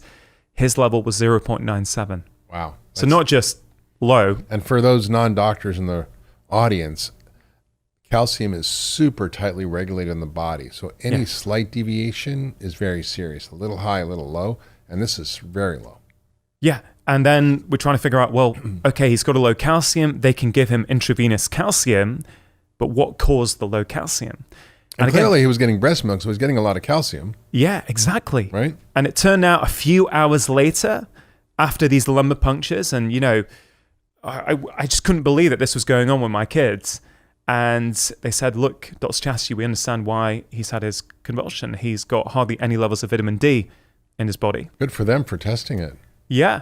And that's why he's had it. And then this was like, what is going on? You know, this is a fully preventable vitamin deficiency. And my son's nearly died from that. Now, look, modern medicine saved his life. They gave him a calcium infusion. They gave him vitamin D. The acute problem was fixed. Yeah. But then we were discharged, you know, 5 days later. I was like, I was reading up about vitamin D and I was thinking, well, hold on a minute. If he's been deficient for the last 6 months, if he's been deficient whilst he was in the womb, what impact has that had on his immune system development? Could this be why he's got eczema? Yes. And nobody was giving me the answers to that. So I made Your wife also probably had low vitamin D. She got tested. She had low vitamin D. And that really drove me, Mark, because if I'm honest, I had a lot of guilt. I thought, how did I not know this? How, as a, you know, I used to do nephrology. That was what that's what I was going to do. Yeah. Where you learn all about calcium and vitamin D. I've got an immunology degree. I'm a member of the Royal College of GPs. With all these so-called qualifications, I wasn't able to prevent my son having this preventable vitamin deficiency. And there's a lot of guilt there. And I thought, right, I'm going to get my son back to full health as if this had never happened. That was the vow I made to myself. And that drove me every evening, every day. I'd spend 2-3 hours on the internet, in textbooks, reading, learning, researching, thinking, well, hold on a minute. There's a lot of science out there that I have not learned about as a doctor that I think is relevant for my son. You mean nutrition science? Nutrition science, you know, science on the gut microbiome, science on how our food choices impact our immune system, et cetera, et cetera. Yeah. That led me to come over to America to train, study at conferences. And the more I start to understand, I put it into practice with my son.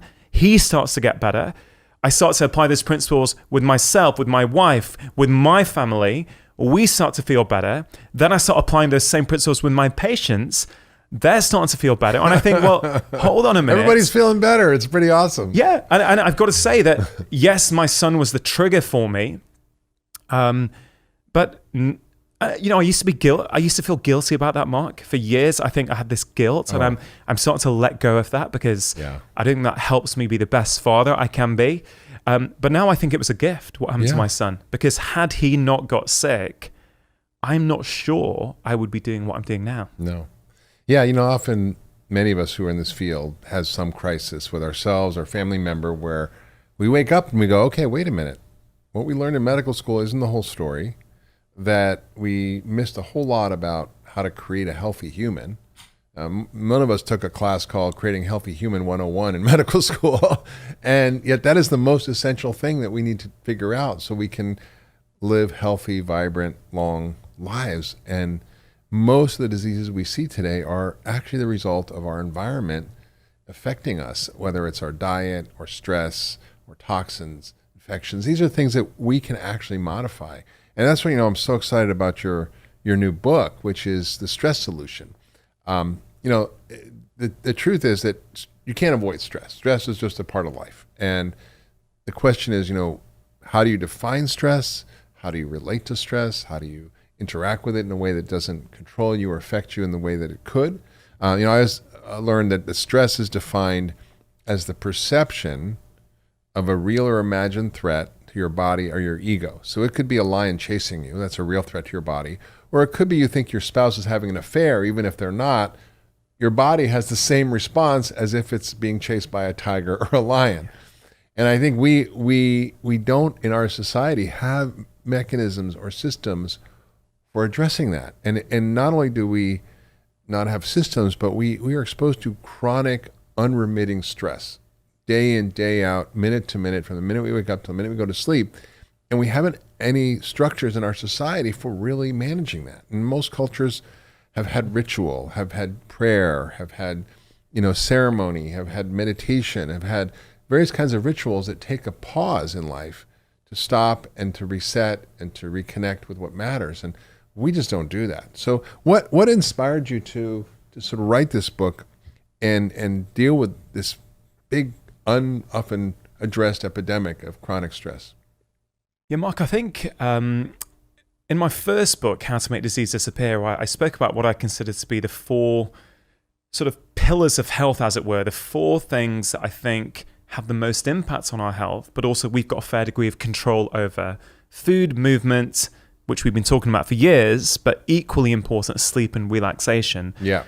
And what was quite clear to me is that people were feeding back to me that the pillar they were struggling with the most, or many of them were, was the whole relax pillar, this whole piece about stress. Mm-hmm. People were sort of thinking about their food and their movement, but they really struggled with stress. And I thought, you know what? Food gets a lot of airtime. Movement gets a lot of airtime. I don't think stress is getting the airtime that it deserves.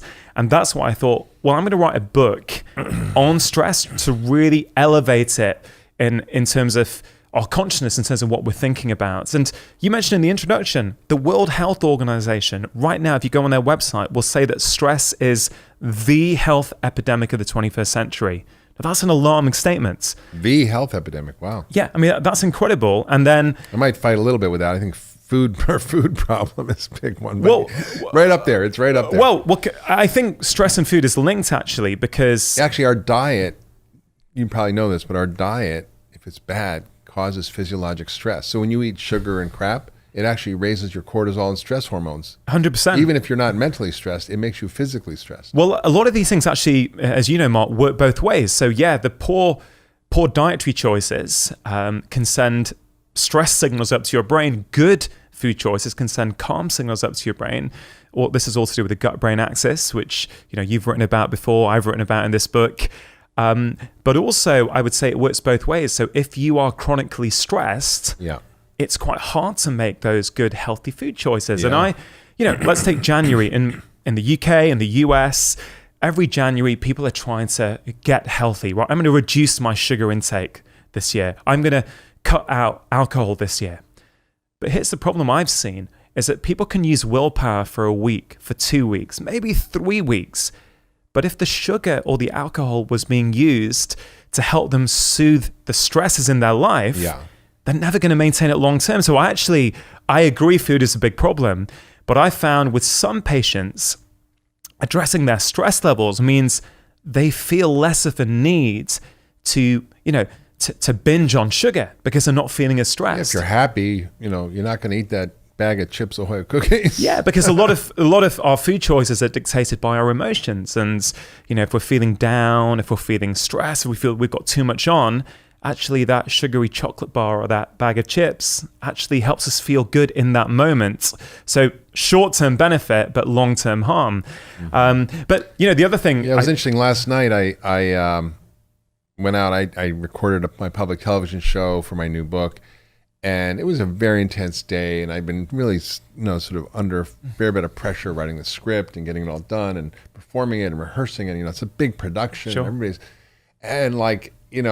At the end of the day, we went out and had a celebration, and I had 2 tequilas, which is for me a fair bit. And I noticed last night that my sleep wasn't as good, that my heart rate didn't go down enough, that it was really impacting me in a negative way. And today I don't feel as sharp as I normally would because I probably did something that was counterproductive to manage the quote stress of all the stuff. And I was like giving myself a treat, but actually maybe counterproductive. Yeah, but this is a story that I think many of your listeners will be able to relate to that. In fact, I tell a story in my book about this chap who I saw. He was a busy business guy in his early 50s, and what's really interesting about him is that we start to measure something called heart rate variability on him. So heart rate variability. What is that? It's basically it's a measure of how. What is the beat-to-beat variation between our heartbeats? Now, people will think it should be like a metronome, tick-tock, tick-tock. 70, 70, 70, 70. Yeah, but that's actually incorrect. What we're looking for is a high degree of variability. Complexity. Complexity, and it shows that we're constantly adapting and able to adapt to this changing environment around us. And what was interesting to him... the worst heart rhythm is...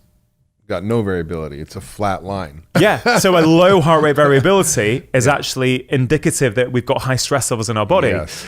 And this chap actually on a Wednesday evening, he would find that he was drinking a lot of alcohol. He wasn't sleeping well. He was having a lot of caffeine on Thursday, more alcohol on the Thursday. He came in, he was really, really stressed. It was impacting his relationships, impacting his sleep, etc., etc. The very common story. But as we start to look at his life and actually use HRV, heart rate variability readings, we could see that everything changed for him on a Wednesday. So what happened? On a Wednesday lunchtime, he had a team meeting, right? He found that incredibly stressful. He had to present to his team. It was quite a high pressure meeting, and that stress would last throughout the day. So what would happen is on a Wednesday late afternoon when he would leave work, he had to compensate with that stress. How would he do that? Alcohol. So he'd open a bottle of wine, he'd have a glass. That glass, one glass would turn into two would turn into three, and by the end of the evening, he'd had the whole bottle of wine. So what happens then? He doesn't sleep well on the Wednesday nights. So Thursday morning, he's feeling groggy. He needs lots of coffee, lots of sugar to get him through. Coffee in the afternoon as well, which again impacts his ability to sleep on Thursday nights. He's not feeling good. And that cycle continues where he's having a bottle of wine on Thursday, 2 bottles of wine on the Friday, and et cetera, et cetera. But what did we do? We identified his trigger point was a Wednesday lunchtime. So I could show him that on the data. He could see it very clearly. So we discussed about certain things he might be able to do on a Wednesday evening instead of alcohol. Now, there was a massage, do a yoga class. Well, there was a yoga class very near his office. So before he went home, he went to the yoga class. So what happens then? He goes to that yoga class. That helps him de-stress. When he gets home, he no longer feels the need to drink a bottle of wine. Yeah. So he might have a glass, but it's one glass and it stops there. He sleeps well. Thursday, he feels fresh. He doesn't get as stressed at work. He doesn't have as much coffee. Yeah. And before you know it, all we had to do was give him a yoga class on a Wednesday afternoon. And suddenly that changed his whole week. Yeah. And people who are listening to this, I'd really ask them to reflect on their own life and think, actually, is there a trigger point in my week where things start to go downhill? Yeah. Because if you can identify that and change your behavior, it is incredible what you can achieve. It's true. I mean, most of us understand, we need to eat well. Most of us understand how to exercise and what that means. But very few of us understand how can we actually deactivate that stress response, activate what we call the relaxation response or the healing response in the body in a deliberate, methodical way, just like we exercise or eat well. And I think those are skills we never learn that are hard for people to understand how to incorporate. And yet they're pretty easy to do, and they're actually fun, and you feel amazing after. Yeah, that's the beautiful thing about this, is that they're not as hard as we think. Mm-hmm. They're quite simple. Most of them, I think pretty much all of the recommendations in my book, I think, are free. Like literally, you don't have to buy fancy equipment or fancy apps. Right. Actually, a lot of this is accessible to all of us. Yeah. To make sure you're taking action after watching this video, I have created a free breathing guide that's going to help you reduce stress, calm your mind, and boost your energy. In this guide, I share with you 6 really simple breathing practices that work immediately. Even just 1 minute a day will start to make a big difference. To receive your free guide, all you have to do is click on the link in the description box below. But just to put in context the scale of this problem, Mark, I mentioned what the World Health Organization say, but there was a paper in the Journal of the American Medical Association in 2013. I think it was an editorial piece which suggested that between 70 and 90% of what a primary care physician like me sees in any given day is in some way related to stress. Of course. Yeah. I mean, these are remarkable statistics. It's either caused by or made worse by stress. 100%. And I think once people understand... I mean, if you're stressed, your blood sugar goes up. Your blood pressure goes up. Well, your blood vessels get stiff and hard, right? Yeah, I mean, I try and explain more inflammation. Yeah, I find that when patients understand what the stress response is, I find they're really engaged in trying to change it. So I say to them, look, your stress response is ultimately trying to keep you safe. It's when your body thinks you're in danger, it's trying to keep you safe. So let's go back 2 million years ago, and then you can understand what the stress response is, how it's evolved. So you are in your hunter-gatherer tribe, and a wild predator is approaching, right? In an instant, your stress response gets activated and your physiology starts to change. So as you said, your blood sugar goes up, which is going to help deliver more glucose to the brain. Your blood becomes more prone to clotting, so that if you get attacked by that lion, bitten, you're not going to bleed to death. Yeah. You're going to survive. You know, your amygdala, which is the emotional part of your brain, becomes more reactive. So you're hyper vigilant to all those threats around you. That is an appropriate short-term response to a threat. Yeah. The problem now, Mark, is that for many of us, our stress response has not been activated by wild predators. It's been activated by our daily lives. By Twitter.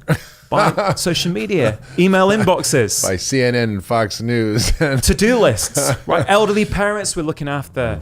2 parents working in a family. One's trying to rush home from work to pick up the kids, etc., etc. Yeah. And for many of us, those short-term responses that are so helpful become harmful. So if your stress response is going up every day, right, and blood sugar going up for a short period of time is not a problem, right?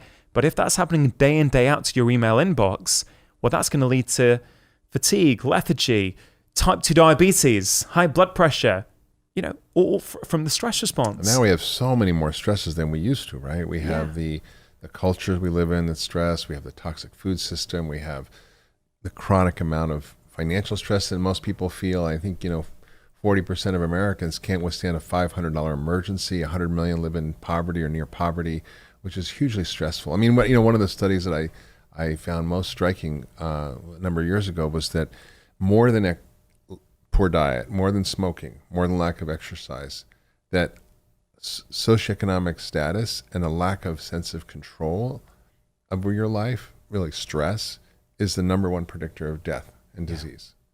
And I think it's something we don't really appreciate, and we don't, as physicians, really learn how to address it, how to measure it, and how to help treat people. Yeah, I totally agree. And actually, the first part of my book is actually on meaning and purpose. And it's relevant to this because not having that control over your life, not having a sense of meaning, not having something to get up for every day, that is arguably the most stressful thing in your life. Yeah. Even if you're doing everything else right, if you don't have that. And, a few years ago, I came across this Japanese concept of ikigai, which and I know you're familiar with, this, I saw these 4 circles, and it's where these 4 circles intersect in the middle is your ikigai. When you are doing something in your life that you're good at, something that you love, something that the world needs, and something that pays you money. Yeah. And I thought, sounds like you got that nailed, Dr. Chatterjee. Hey, it sounds like, well, look, I'm very lucky. I now have in my life, my job. I absolutely love my job. That's for sure. But what's interesting for me is I saw that and I thought, yeah, I want some ikigai in my life. That sounds brilliant. I started talking about this concept to my patients, and for many of them, they found it a little bit intimidating. They thought, well, how am I going to find one thing in my life to tick all those 4 boxes? And actually, when I was giving a talk in London recently on stress, this Japanese student put her hand up at the end and she asked me a question. She said, hey, Dr. Chatterjee, I've grown up with this philosophy, and I've got to say, I find it really stressful. I find it too high a bar to live to. Yeah. And what I did in the book is I created a new framework that I use with my patients. I call it the LIVE framework. It's a much more achievable way, I think, for a lot of people to find their meaning and purpose. The L is for love, I is for intention, V is for vision, E is for engage. We probably can't go through all of that, but I use it with my patients to help them start to find meaning and purpose. And the first one I think is really important, love. Yeah. Right? So the research on this is super clear. Regularly doing things that you love makes you more resilient to stress. Right. So you mentioned a lot of Americans are struggling that they don't have control over their life. And this is the interesting thing about stress, Mark, is that sometimes we can't, as physicians, change the stressors in our patients' lives. Right. No, you can't change what's happening out there. You just change. But we can make them more resilient to it. Yes. And regularly doing things that you love makes you more resilient to stress. At the same time, being chronically stressed makes it harder for us to experience pleasure in day-to-day things. So one of my recommendations to my patients is have a daily dose of pleasure, even if it's just for 5 minutes. Can you each day give pleasure the same priorities you might give to the amount of vegetables you have on your plate, or whether you go to the gym? This could be going for a walk. It could be reading a book, listening to a podcast. It could even be coming home from work, putting on YouTube, watching your favorite comedian for 5 minutes and laughing. Yeah. That is very important and very valuable. And it makes a huge difference. I mean, I'm out in California doing my public television show, and I was at the hotel and I was right on the beach, and I went out to the beach and I jumped in the water, swam a little bit, and I came back and I literally just laid there in the sand doing absolutely nothing. And I can't tell you how pleasurable that was to just be unplugged for a minute and stop. And most of us just keep go all day long and distract. Well, there's obviously the nature piece there as well, which is very impactful for stress. But let me tell you about a patient I saw recently. I think you'll find this interesting. 54-year-old chap, I think he was, certainly mid-50s. He was the local, he was the CFO of a local plastics company. And, he was in a good job, earning good money, married with 2 kids. He came in to see me and he said, Dr. Chatterjee, look, I'm struggling a bit. I find it hard to get out of bed sometimes in the morning. I find it hard to concentrate at work. I just feel a bit indifferent to things. Is this what depression is? Now, I started to chat to him. We did some tests. I was looking into all aspects of his lifestyle. But ultimately, one thing was quite clear to me is that he never did anything that he loved. So I asked him, how's your job? He said, yeah, it's fine. I don't really enjoy it, but it pays the mortgage, pays the bills, feeds the family. I said, okay, how's your relationship with your wife? Yeah, so, I don't really see her much, but it's fine, I guess. He was very, very indifferent. I said the same about his kids. And I said, have you got any hobbies? He said, Dr. Chatterjee, I don't have time. My work's busy. At the weekends, I've got to do all the chores. I've got to take the kids to their classes and their sports games. I don't have any time. I said, did you ever have any hobbies? And he said, yeah, sure. When I was a teenager, I used to love playing with train sets. I said, okay, fine. Do you have a train set at home? He said, well, yeah, I've got one in my attic, but I haven't played with it for years. And I said, what I'd love you to do when you get home this evening is get your train set out. Now, look, Mark, I appreciate this may not be the advice. Did you write that on your prescription pad? Yeah, well, kind of. I'm all for lifestyle prescriptions, right? And he play with train set 3 times a week. Well, for 15 I'll tell you what minutes. happened. What was fascinating is that refills unlimited. Exactly, but it may not be the advice that he was expecting from his doctor. But he said, yeah, okay, sure, I'll do that. Then this was in a conventional medical practice. These were 10-minute consultations. This is in the National Health Service in the UK. We don't get the chance to follow up all our patients. We see maybe 40 to 50 patients a day. We simply can't follow them all up. I didn't know what was going on with him. 3 months later, I finished my morning surgery and I was in the car park about to go and do my home visits. And I bumped into his wife and I said, "Hey, how's your husband getting on?" She said, "Dr. Chatterjee, I cannot believe the difference. I feel like I've got the guy I married back again. My husband comes home from work. He's pottering around on his train set. He's always on eBay looking for collector's items. And he's now subscribed to this, this magazine." I thought, okay, that's incredible. I still hadn't seen him. 3 months after that, he comes in for a well-man check to my office. And he comes in with his blood tests. I'm about to go through them with him. And I said, "Hey, how are you doing?" "Dr. Chatterjee, I feel incredible. I've got energy. My mood is good and I feel motivated." I said, "How's your marriage?" "Marriage is great. I'm getting on really, really well with my wife." "How is your job?" "Love it. Really, really enjoy the job." So why is that so powerful, Mark, is this. Did he have a mental health problem? He had a train set deficiency. Yeah. Or did he have a deficiency of passion in his life? And when he corrected that passion deficiency, it's true. Everything else starts to come back online. So I want to expand the conversation about stress to go, yeah, sure.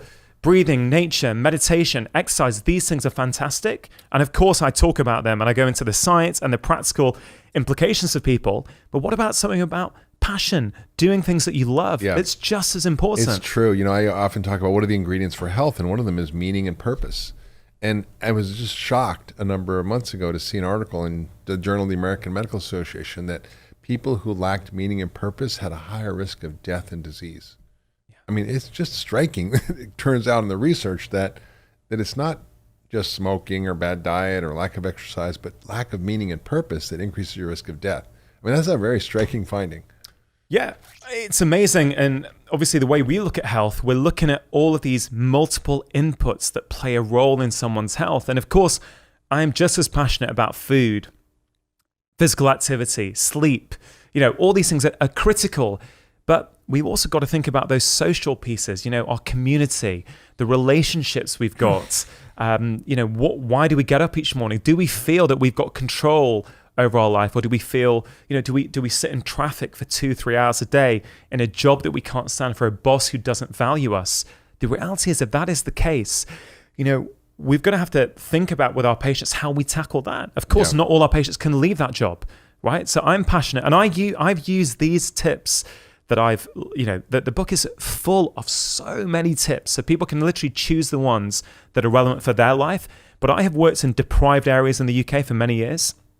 And these tips also work for people in deprived areas on low incomes, because the common criticism of wellness is that it's just for the wealthy, elite, it's for the middle classes. Yeah.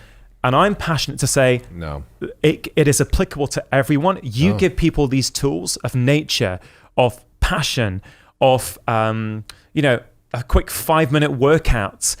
Even if you're living in a lifestyle that you don't enjoy, that there are lots of stresses in your life, you can help process that stress. Yeah, you really can, and it can make a huge difference.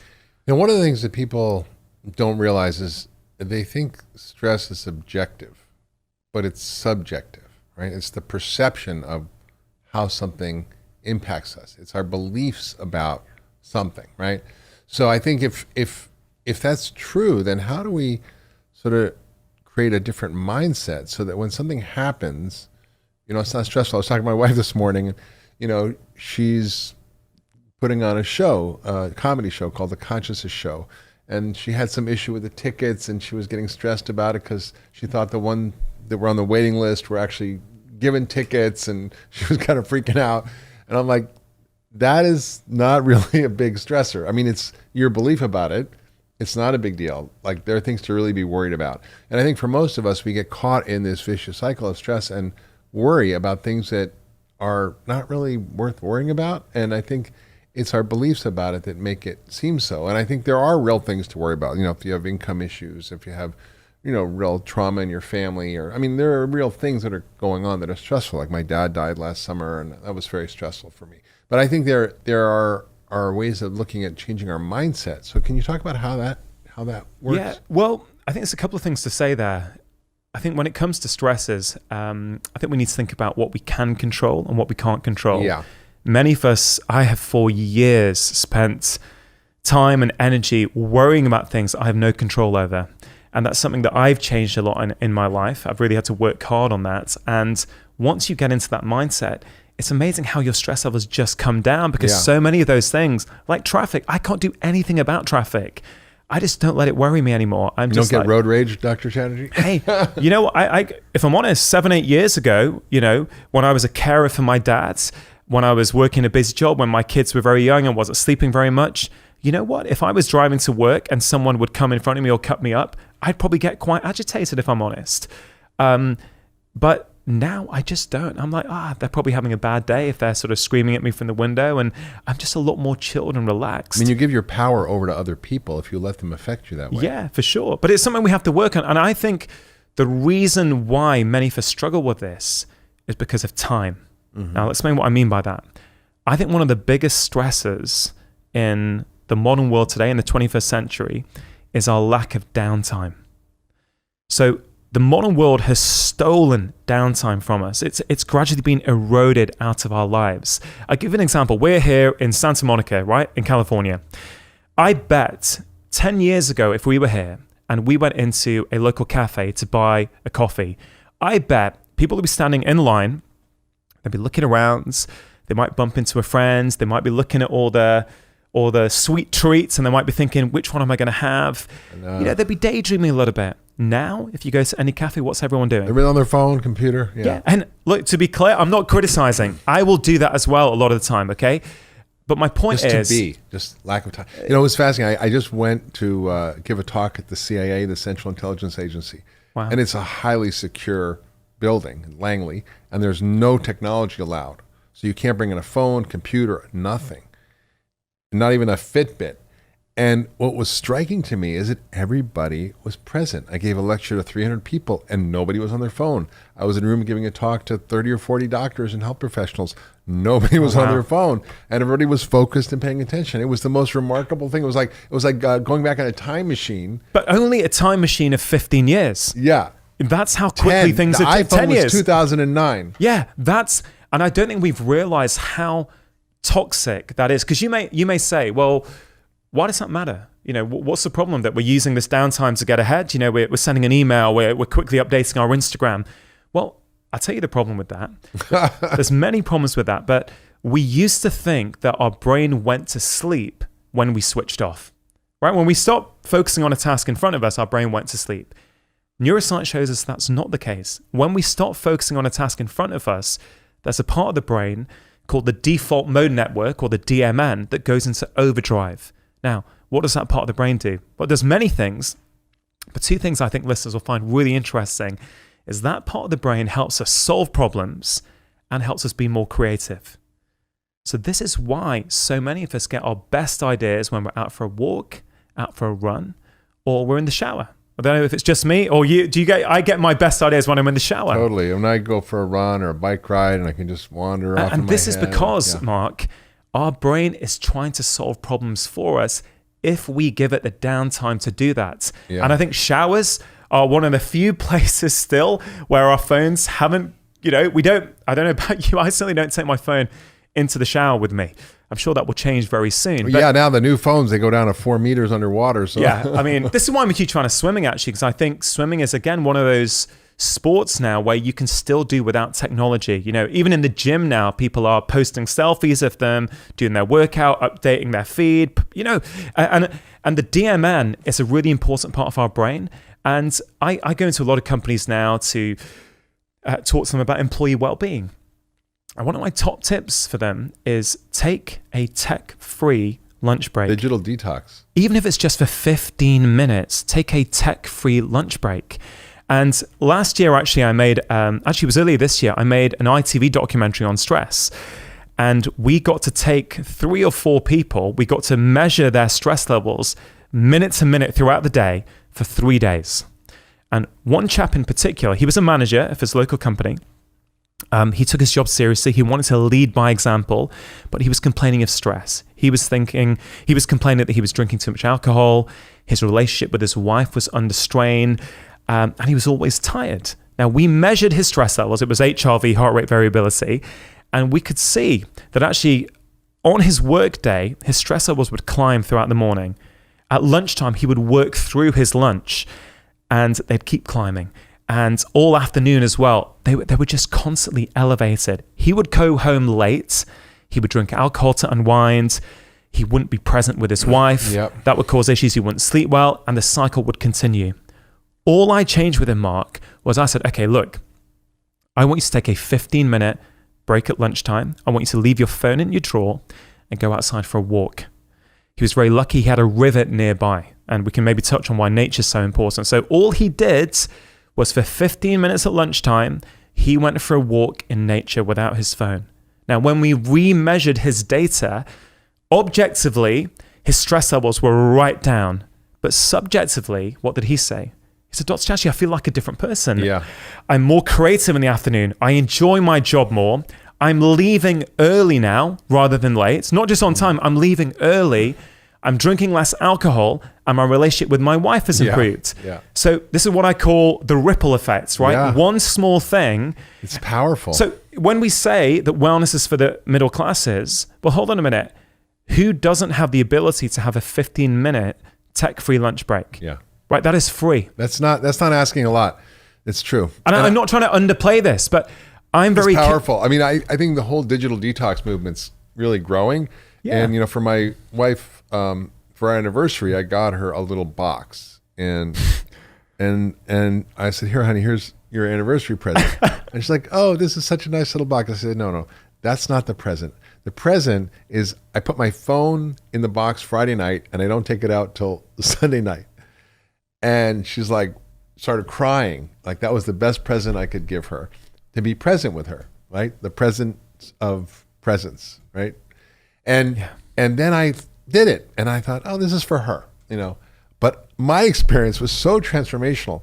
I was like laying on the carpet, playing with the cats, listening to jazz, just daydreaming, relaxing, not grabbing my phone every second. And it was the most wonderful experience for me that I love it. Yeah. And it's like a regular habit now. It's so we leave our phones at home. We go for dinner. We don't. On Sunday mornings, my wife and I will go out with our kids, and we'll both leave our phone at home. And ideally I do it for the whole day, but often it's like 4 or 5 hours. And what's incredible is that you come home, and I feel like I've been on holiday. Yeah. Like we don't realize how much this constantly checking our phones is draining us. Yeah. And I got called out by my daughter. This was a few years ago. I was playing with her in our living room, and I can't remember what was going on, but I kept nipping out into the kitchen to keep checking my phone. And she said to me, "Daddy, you're not really here, are you?" And that really, really struck me. I mean, kids really can teach us how to be present and live in the moment. And I thought, wow, she's right. I'm not really here, because yes, I'm in the room playing with her, but my mind is actually not quite there. It's thinking about what's going on my phone. And that really changed my behavior. That'll get you. That did get you. That got me big time. Right from the mouth of babes, right? Yeah, but I think it's a very powerful lesson for all of us. And I think people need strategies, because these things are designed to be addictive. So, I will not charge my phone in my bedroom anymore. If I bring that phone into my bedroom, right, I can't resist it. I simply cannot resist. It's too addictive, so I charge it in my kitchen. Yeah. And so I say to people, you need to try and create a bit of tech-free time in your day. Sure, lunch break is a great time to do it, but if you can, have some time, ideally a golden hour in the morning and a golden hour before going to bed. If a golden hour is too much, start with 5 minutes in the morning, 5 minutes before you go to bed. Well, if you can't figure out how to do it for 5 minutes, there's definitely a bigger problem in your life. Yeah, there is. But, and also when people are commuting, right? That's a time when often people are on the train, on a bus. What you want to do then is, instead of trying to catch up on those emails, use that as a way of unwinding. Listen to some music. Mm-hmm. Do 10 minutes on your meditation app, like listen Calm to your or podcast. Headspace. Listen to an inspiring podcast that feels good, like my one or your one or anyone that they like, right? Use that time. Really value your mental space. What information are you feeding it? If you watch the news and you're putting toxic information right into your brain the whole time, that is going to impact the way you feel, your stress levels. I said, take the news app off your phone. In fact, another tip I say to people, and this is probably one of the most impactful things, notifications, take them off your phone. And how did I guess? Hey, it's one of the most it's one of the most powerful things. But Mark, I would challenge anybody listening to this podcast for 7 days to switch off their notifications, which simply means, if someone likes your Instagram post, you're not going to get a notification. If you have a new email, you're not going to get a notification, etc., etc. Try it for 7 days. If you don't feel better, fine, go back to it. And then people are on their phone so much they don't realize there's a new screen app where you can look on your iPhone and see how many times you picked up your phone. And I was sitting next to this friend of mine. We were at a lecture and she was picking up her phone, doing Instagram, whatever. And I'm like, give me your phone. And I grabbed her phone and I'm like, showed her, like, she picked up her phone 1,000 times in a day.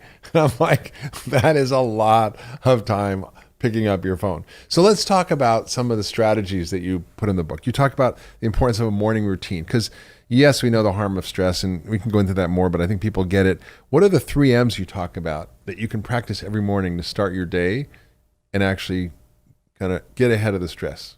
Yeah, so I call these the 3 M's of a morning routine. The first M is mindfulness, the second M is movement, and the third M is mindset.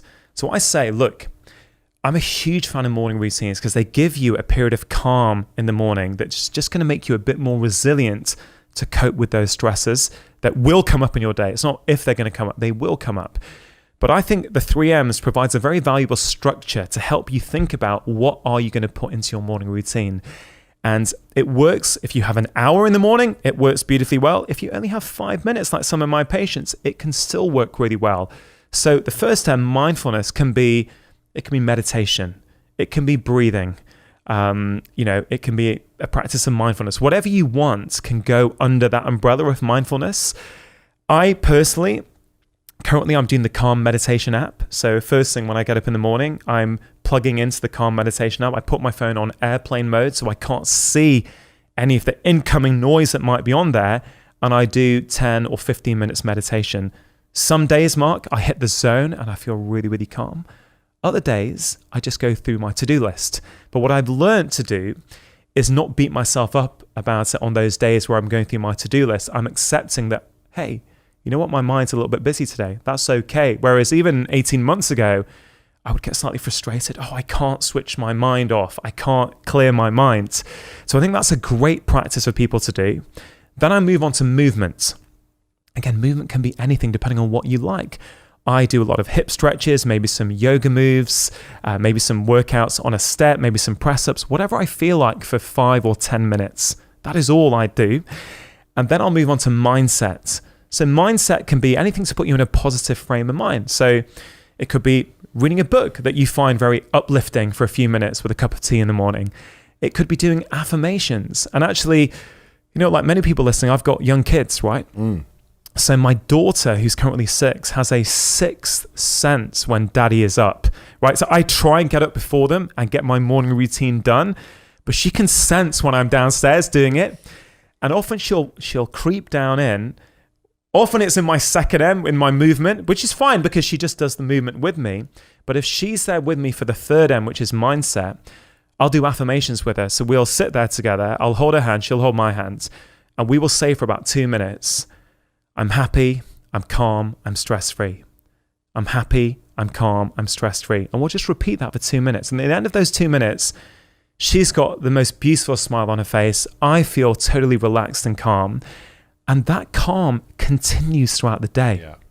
That's the beauty of it. It's not just in the moment. I'm more resilient to the stressors in my life. Now, for people who are thinking, I don't have time for that, because I've got a lot of patients who are single mums, who might be working 2 jobs. Yep. I managed to persuade them to give it a go even for 5 minutes. And one of my patients simply does this. She does her morning routine with those 3 M's in just 5 minutes. She gets up and for 1 minute, she will do deep breathing. She does a breath that I taught her called the 3-4-5 breath, when you breathe in for 3, hold for 4, and breathe out for 5. Okay, she does that for 1 minute. Then she does 2 minutes of some yoga moves that she learned on YouTube. right? So this is super accessible. She didn't have to go to a class, even though I recommend yoga classes. She learned some moves on YouTube, which she likes. And then for the final 2 minutes, she's got about 3 or 4 books that make her feel good. And she literally, for 2 minutes, she reads 3 or 4 pages from that book. And she has reported back that actually that has really, really helped her. In fact, she thinks it's helped her eczema get better, which is remarkable because there are many things that can cause eczema. Eczema, we know, ultimately is a slight dysfunction of the immune system. Stress impacts the immune system. Of course. So for her, doing that morning routine, she feels is helping her with her skin. For somebody else, it may not do that, right? Yeah. But I just want to really get across how powerful these small intentional moments of calm are. So again, I hope people listening think, maybe I'll try that 3 a.m. morning routine for about 7 days or so and see how you feel. If you enjoyed that video, I think you are really going to enjoy this one where I outline the common things I have seen patients do in the evening that without them realizing is negatively impacting the quality of their sleep. When I can help them improve their sleep quality, immediately they feel a change in their energy and their vitality.